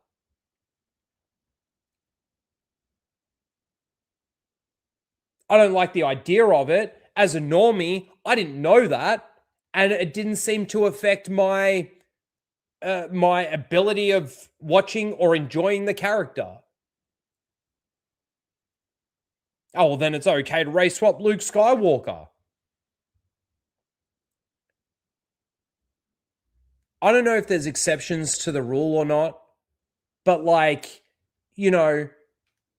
it makes a massive difference to a character like a Snape. It makes a massive difference to a character like a who was I thinking of? Fuck, I thought about it and then it completely left my brain.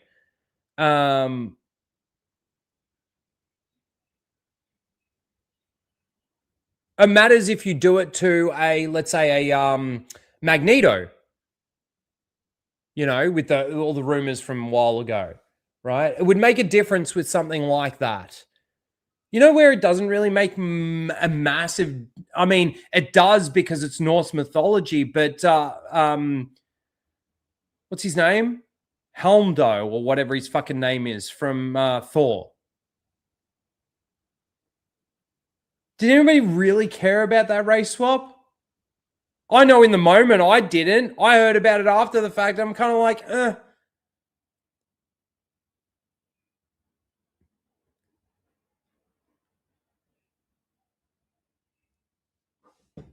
I don't know.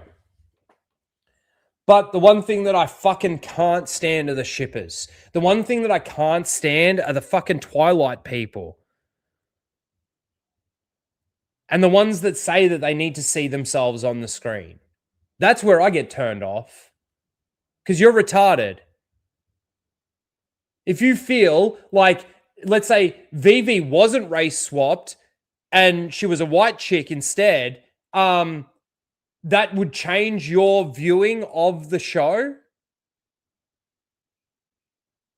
Because you can't see yourself anymore because they don't have any dark-skinned characters? I don't know.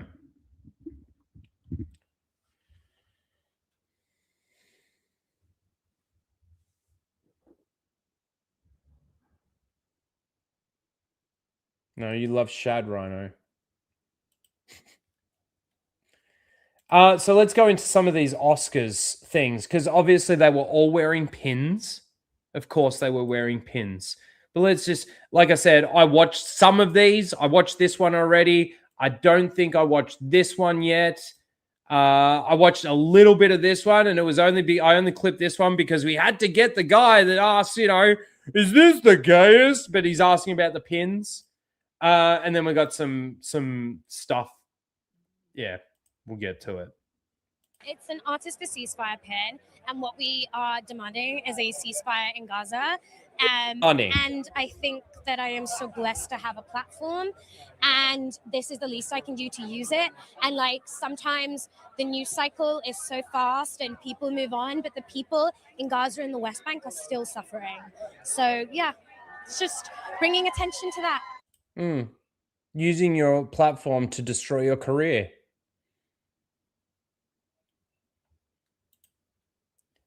I mean, shit like that's just like automatically going to turn people off. Automatically. This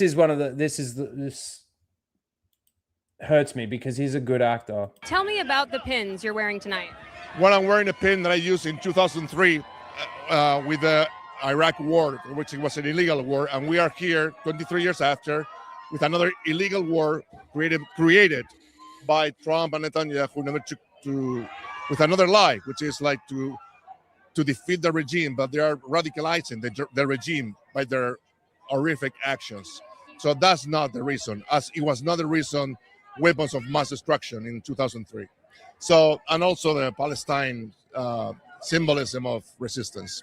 I just want to talk really quickly. Like, I think back, right, when I was younger. My sister would love watching the Oscars. She would love watching the Academy Awards. She'd love watching the award shows, right? And I'd get dragged into that as well. Fucking, one TV in the house sort of thing. Back then. And like you would get these people being asked questions, taking photos on the red carpet and stuff like that. And like they would be talking about the industry. They would be talking about how they worked with this person and how awesome it was to work with that person. They would talk about, who do you think might win best actor? Who do you think might win best film? Like all of these sorts of questions. Now it's like, what's that pin you're wearing and why are you wearing it? And why are you protesting here on the red carpet? Nobody cares anymore. I watched a video, Flash did a video actually, about the ratings. Dude, diminishing returns constantly for these people and they can't see what the fucking problem is. Because they're fucking blind to it, to be honest with you. This is 1 minute and 40 seconds long. We might not watch this whole thing. Put your tongue back in the mouth. You look retarded. Let's talk about this pin, Jane Fonda.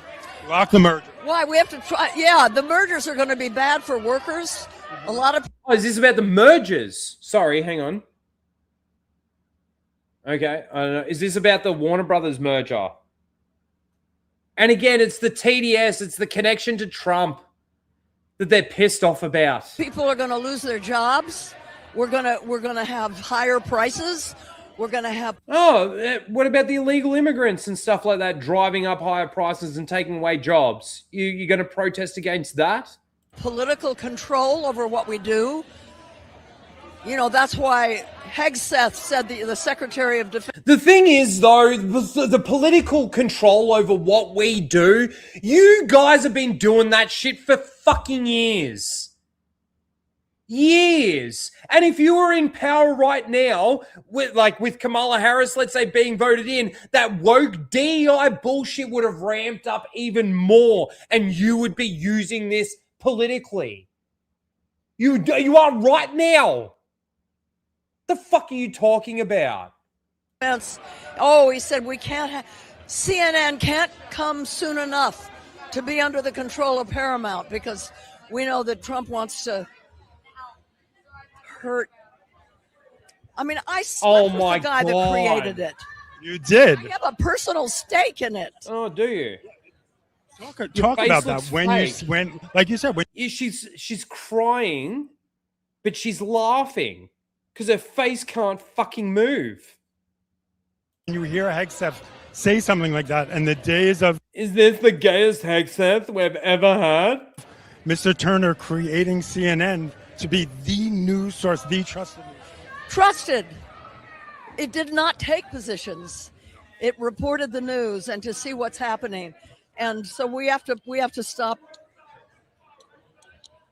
Have you reached out to Ellison? Or... I swear, she doesn't actually even know what she's actually project. We need to stop The war in Gaza. Hang on, no, we need to stop the merger. Or Zazoff? No, I did have many conversations with Ted Sarandos about it because he and I are friends. And this was, this was any merger, not necessarily just the Paramount merger, but the Paramount merger is really problematic because, they've already, in order to get the permission to do the merger, they had to cave to they felt they had to cave to what Trump wanted, which was fire the, anyway. But we're going to win. She can't even fucking finish her point because she doesn't even know what the fuck she's talking about. Oh my God. I honestly, I hadn't seen that.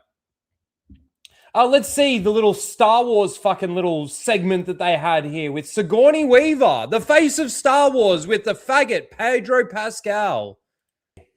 That's so gay. And the crazy thing is, though, too, is they're using this as like promotion for the movie, basically. And it's the most cringe fucking thing. So you've done a cringe fucking really bad and really expensive fucking Super Bowl bullshit trailer thing. You've done an actual trailer that really fell flat and was really underwhelming and really didn't tell you or give you anything in regards to what this movie is or supposed to be. We then had Dave Filoni come out and say that it's just bringing back the fun of the universe or whatever. And then you've got like a little skit at the Oscars. You guys are failing horribly.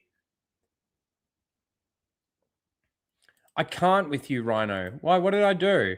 Read the Invincible comics, Rhino. All right. All right.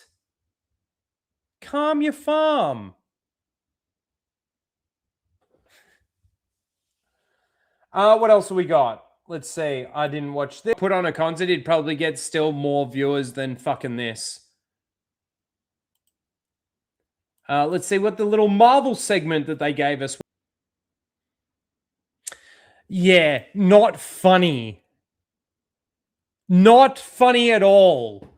The funny thing is that nobody in the crowd really fucking laughed. There was a couple of giggles here and there. They have destroyed, like, obviously, they've destroyed the entertainment stuff. They've destroyed our crap, the stuff that we like to watch. They destroyed that, but they've destroyed themselves in these fucking stupid things. When they go around doing these little pins and stuff like this, nobody cares, nobody tunes in. They come up with stupid jokes and stupid shit like this. It's the 14th year anniversary. Who celebrates the 14th year anniversary of anything? Maybe a wedding anniversary. That's it. You don't celebrate a 14th year anniversary of a movie. You probably don't even celebrate a 15-year anniversary. It's probably more like maybe 5, 10, then 20, then 30, then 40, then 50, then 60, then 70. You don't really, I don't know. 14 though?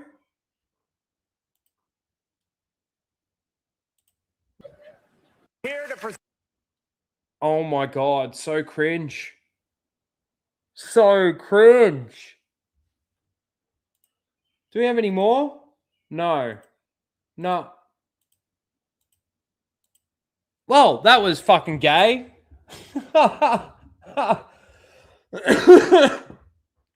I did see Film Threat was doing like a show.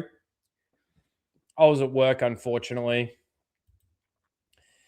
But yeah, wow, that was I just can't get over how like unfunny it really was.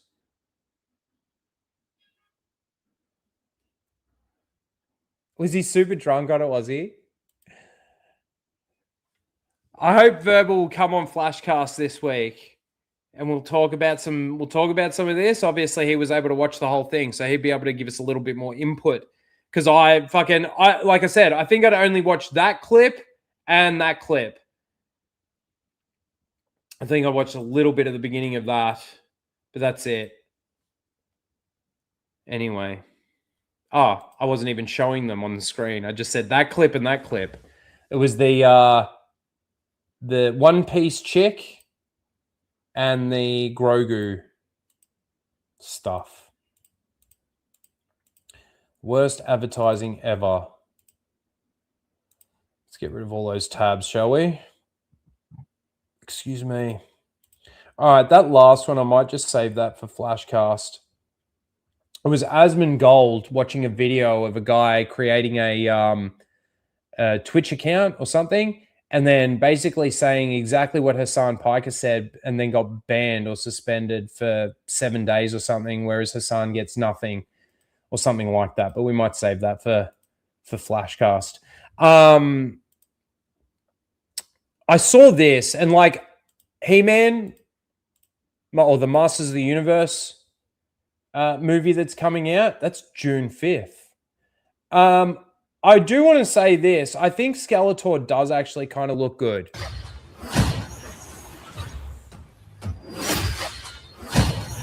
But there's not really too much that you get out of that.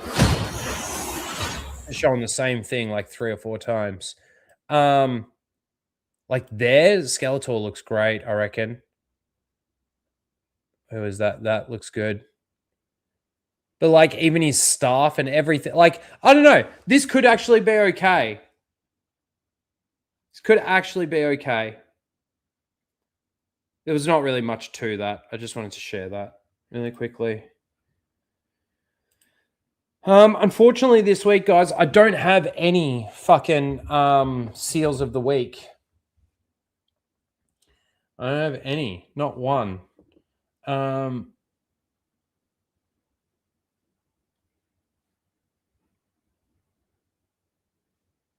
If you were forced to watch the Oscars, you'd be begging for Canadian healthcare. Smash the like, guys. Please do. If you're new here, subscribe. I'd appreciate that too.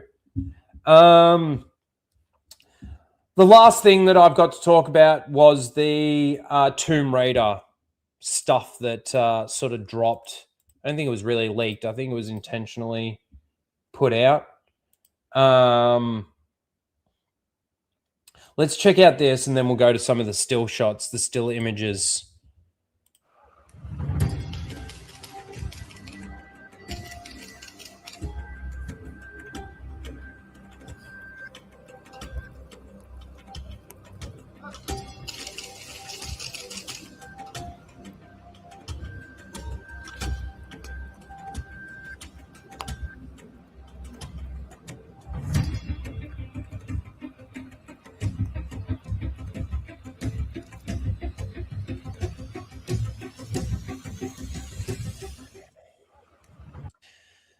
The thing for me, why is Lara so old?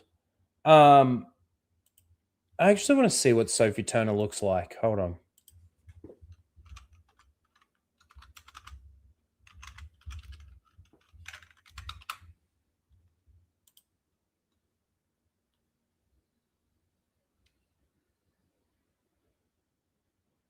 Oh, she's the chick from Game of Thrones. Okay. Horrible casting. Horrible casting. She got no rack, which is a necessity for fucking Lara Croft. It should be. Then show Sweeney. Huh? But like I look through these still images, right? The outfit, I don't know. To me, she really doesn't have that that presence, that Lara Croft presence.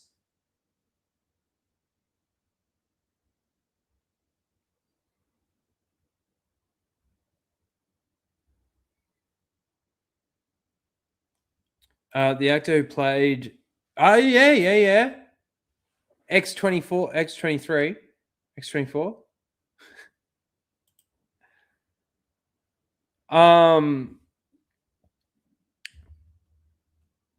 Yeah, the girl who played X-24. What's her name? Actually, you could be onto something there. She should actually do it.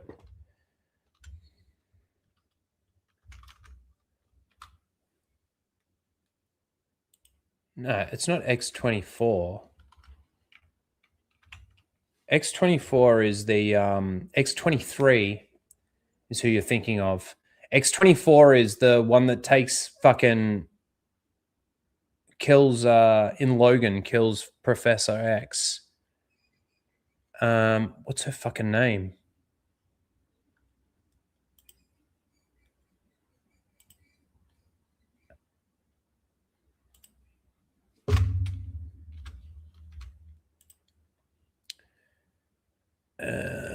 Daphne Keane. Let's see what she looks like right now.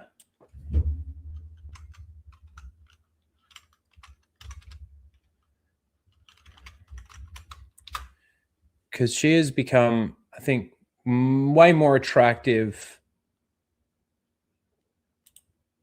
Well, I actually think she's attractive. She's I think she suits Lara Croft a lot better. That's the other thing too. Like, fucking, let me share this. Like, tell me that body type, even the face, I think is a much, much better look for Lara Croft. At least she's got a better rack than fucking the other one. There you go. From her Instagram.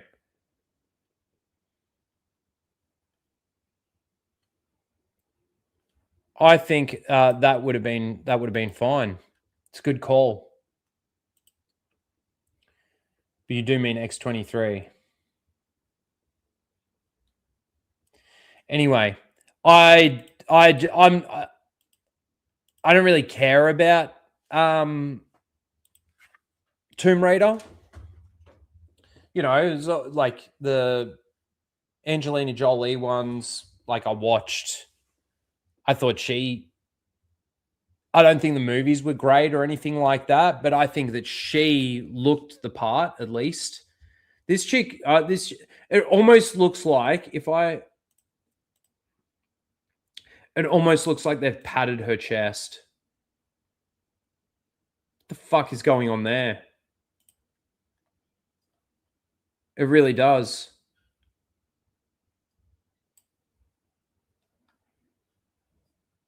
They've tried to give her fucking. It's almost like we don't want to show her feminine features. We don't want to show her off at all. She's barely wearing any skin at all. She's got massive long sleeves, everything. No shorts.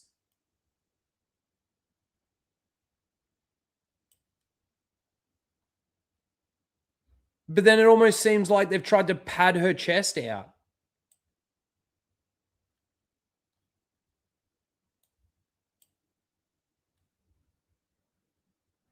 It's almost like wearing my fucking He-Man costume that's got the fake muscle stuff in it.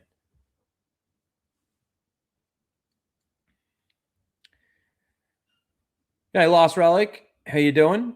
What's the topic? Well, right now, we're sort of wrapping up. I'm just going over some of the fucking Lara Croft stuff, the Tomb Raider shit that came out. We talked about fucking a couple of things earlier. Obviously. We talked an hour about Star Wars that was supposed to be a short fucking topic. Her face is also wrong. 100%. She's a ranger.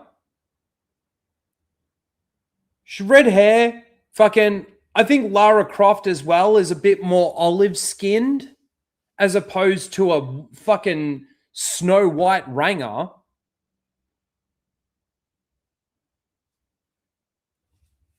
It's just stupid. How does it... I wonder how it feels as the actor. She hasn't even thought this through. That they wanted to desexualize the character and they thought of her to do that. Does that make you feel good? Let's play Helldivers 2. Man, I haven't played Helldivers in ages. I haven't played any video games in ages, to be honest with you. I need to get back into it. I had a few people buy some of my games that I had in my wish list. I don't know. It's crazy though to think like we get like I said, this year so far we've had. Was I not sharing my screen that whole time? I don't know. I need to check now.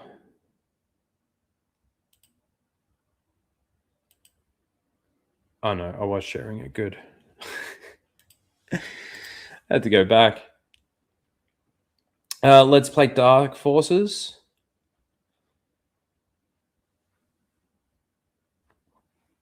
We'll see. I gotta get back into some gaming as well. I gotta start putting some videos out as well. Well, like I said, we'll at least be doing some reviews for the Maul Shadow Lord season that comes out.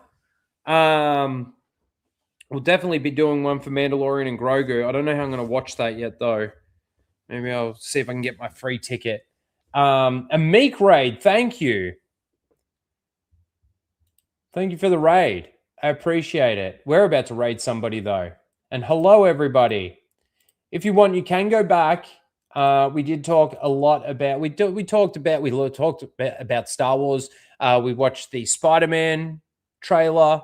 Talked a little bit about Invincible. This weekend, Flashcast is on my channel. Is right here. And hopefully, we'll be talking about that a little bit more. Meek, thank you so much for the raid. I really appreciate it. Welcome, everybody. Little epic Meeky. Epic Meeky raid. Thank you, Epic Mike. Appreciate you, brother. Yeah, so fucking, I just don't think, like I said, the Tomb Raider or Lara Croft really looks any good. She... Like I said, it just looks like they're trying to pat out her chest. They get in an actor.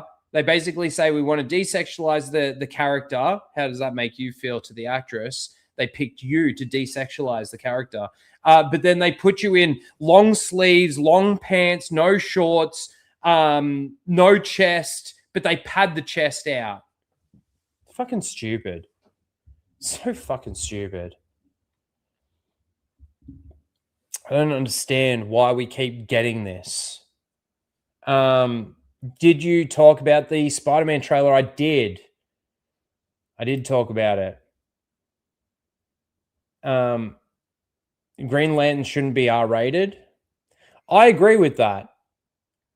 But I don't think...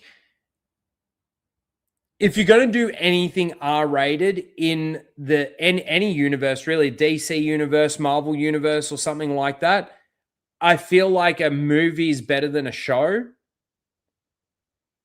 especially in DC. Like, I guess if you've got a show like a Punisher show or something, that you need that to be R-rated. There's certain things. If you did a Blade show, that would need to be R-rated. There's certain things that have to be because of who they are and what they do. But I don't think something like Green Lanterns... I feel like the only real reason why Green Lanterns or Lanterns is going to be R-rated or is R-rated is because of the language. Well, there's nothing from the trailer that indicates it's going to be gory or bloody or anything like that. Hey, Zeus, thank you. Becoming a member or upping your membership. What'd you do? Oh, you gifted a membership. Sorry, my bad. Fucking, it says it right there. Fucking thank you for the gifted membership. Yeah. That's true too. That's very true. But see, the Spider-Man trailer, dude, I was so underwhelmed by that trailer. I was excited for it. I actually didn't mind him as Spider-Man, not like a lot of other people, but the brown lens, that's true, actually. The brown suit lens. I was just underwhelmed by that trailer. I don't know who the villain is or the villains are. I don't know how many villains you need. to me, it makes me feel like they've actually got no confidence in what they did. Because it almost seems like they're trying to go back and reverse what they did so that people can get to know who Peter Parker is again. But also, too, you're bringing in cameos, so you're getting Punisher in there. You're also bringing in multiple villains. I don't know. It just didn't... I don't know. I thought it would be okay. Because again, it's not necessarily... This is... Correct me if I'm wrong, chat, but this is Sony, or it's not Disney that's doing it, right? Sick, Y-Wing. Thank you. Yeah. Unfortunately, because of the cats, some of them are broken. Like the Y-Wing's lost all its fucking tips on the wings. The Slave 1 has lost that. It's got this one on this side, but this one is completely broken off. I think it's down there somewhere.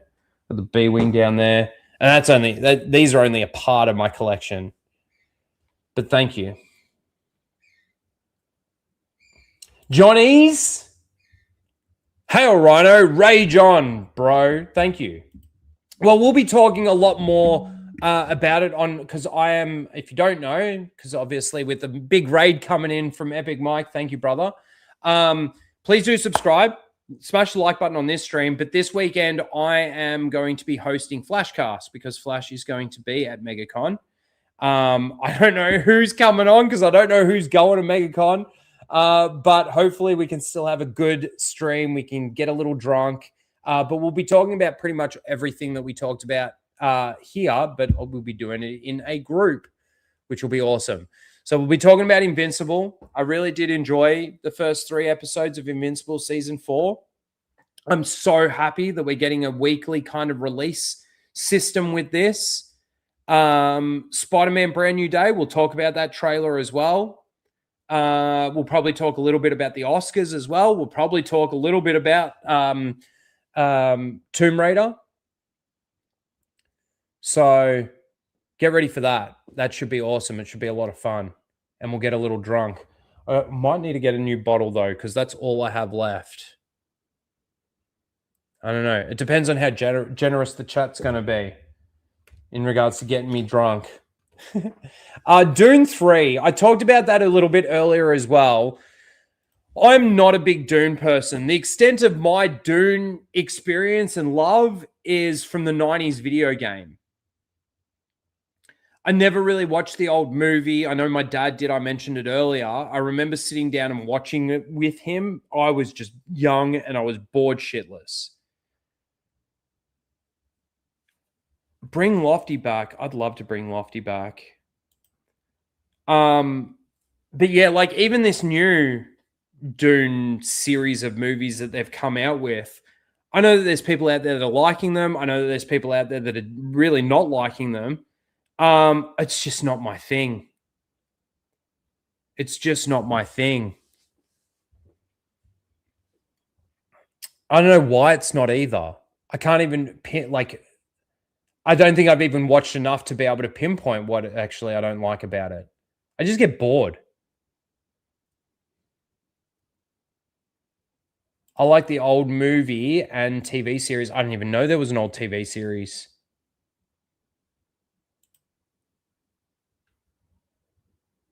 James Gunn wanted the Scooby-Doo movie to be R-rated.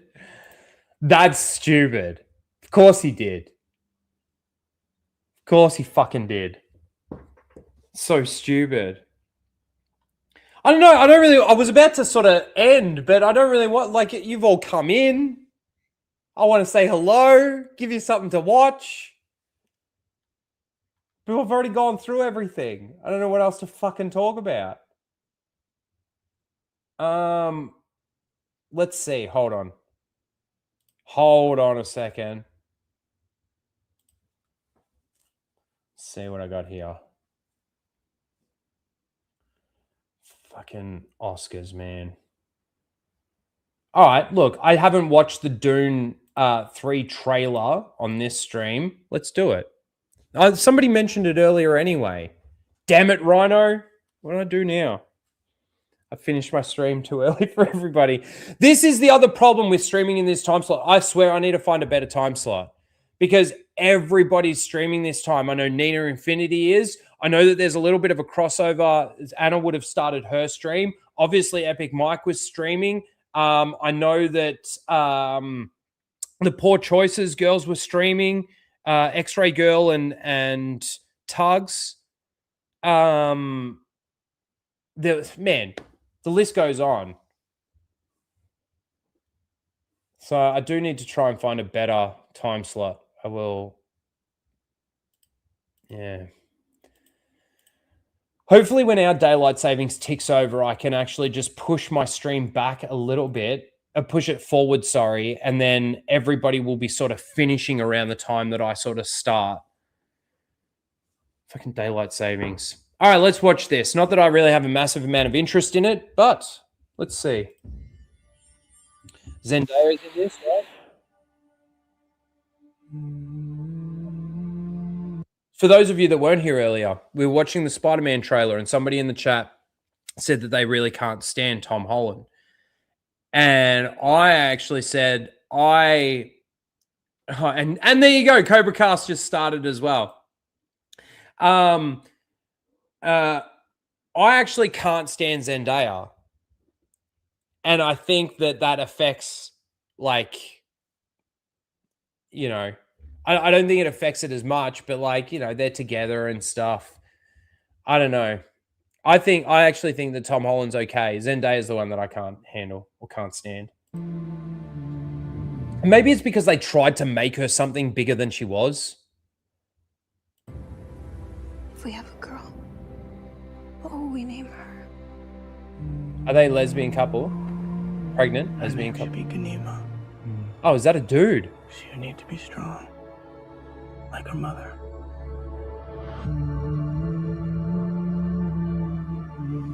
Hey, now let's be real. If Zendaya came up to me and said, let's fuck, I'd fuck.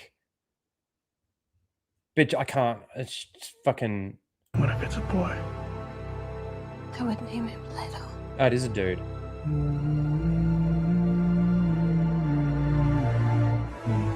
So he would have the wisdom of his grandfather.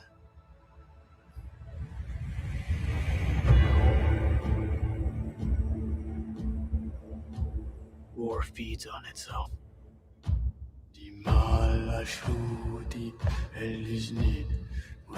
Yeah, so I don't even know what the fuck's going on with all of this. The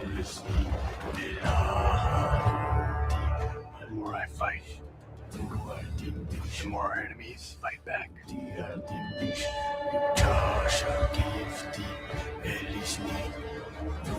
I'm doing the best I can to protect my family.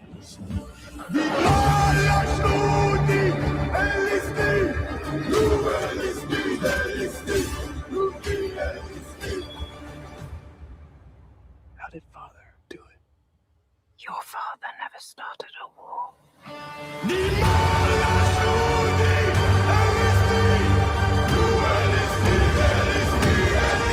Why does it feel like to me that any conversation that takes place in the Dune universe is in a whisper? They can't talk normally. They've just got to whisper every time they speak. So he can be like his grandfather. Why me? Your father never started a war. What the fuck?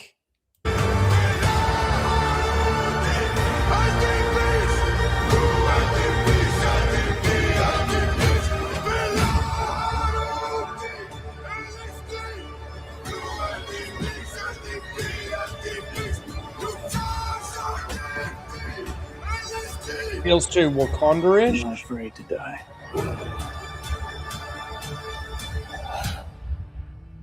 But I must not die. Yet.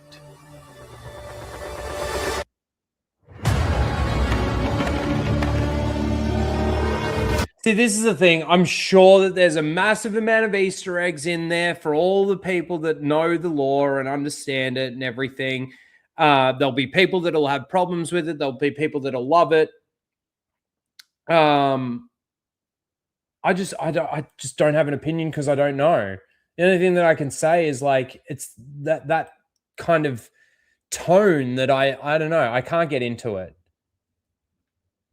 Bring back the 90s video game where you just send out your harvesters and you fucking build your armies and then it's basically fucking Command and Conquer in the Dune universe.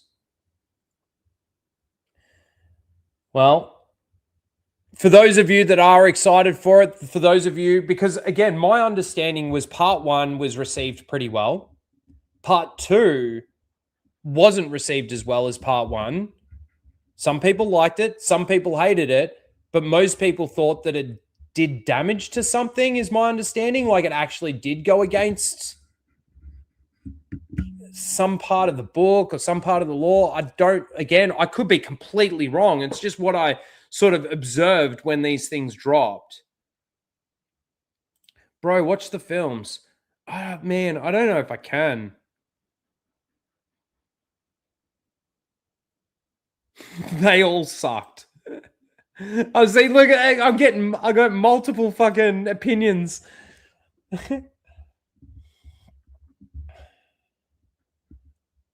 Yeah, I don't know. Is it Paul Atreides? That's the extent of my fucking Dune knowledge. What else did I have? We did that. Excuse me. Oh, I don't want to play these now because they're so funny. I want to save them for Flashcast. I want to save that for Flashcast as well. And we talked about that last week on Flashcast, so I'm already all caught up. I'm pretty much done, guys. I'm sorry. Thank you, everyone, for coming in and hanging around from the raid. Epic Mike, thank you for that raid. Giggity, I see you. I was bored during the trailer. Dude, I was bored. When it comes to Dune, I've been bored ever since I fucking watched any of it, like any part of it that I've ever seen. And maybe that comes from when I was a kid and my dad was watching it and I honestly thought that this was the most boring fucking shit I've ever watched. But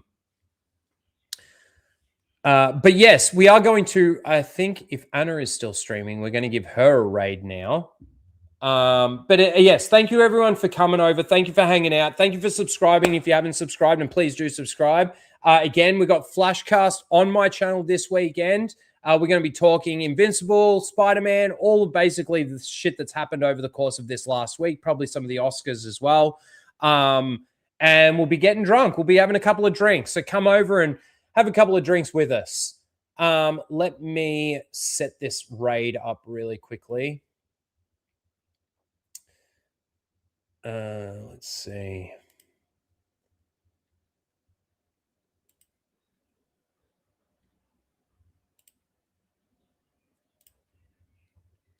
Step by step. Ooh, baby. I don't know why that song just popped in my head. Save. All right, awesome. Raid is set. All right, sweet. Well, again, thank you guys for hanging out. We will see you this weekend. Flashcast. If you're in Australia, it's Sunday afternoon, 1:30 p.m. If you're in America, I don't know exactly what time that translates to. It's like, well, it's 2:30 p.m. now. So it's an hour earlier than it is right now is when we start. Let's say it would be 9:30 Central Time. 9:30 Central Time. Work your times from there, ladies and gentlemen. I'm sure you can figure it out better than Star Wars can figure out their timelines, hey? Thanks again, everyone. We will see you next week for another Casual Rage as well. And I will start doing some videos again, hopefully soon. All right. We'll leave you with some clips on the way out. Thank you, guys. Take care. Peace. Oh, read that. Mozart, don't let the American bitch. Did you just fart? Yes, I did. Tell you what to do. I think it's bedtime. Question mark. I think it's bedtime for Mozart. You pushed so far. That's the type of videos that we watch on fucking Happy Hump Day. I can't be. Oh my god. They came bounding over. Fuck off, Disney! You fucking cunt! A few minutes? Are you kidding? At the rate they're gaining? No, what is it? You have to shoot this. Traveling through hyperspace is like dusting crops, kid. Without precise calculations, we fly too close to a store, or bounce into a supermarket, and then yeah, be a hell of a mess. What's that? Watch. You're losing the deflector shields. Go strap yourselves in. Be careful on the way out. Yeah, sure. I'm taking very cautious. You go away. We bounced too near a supermarket?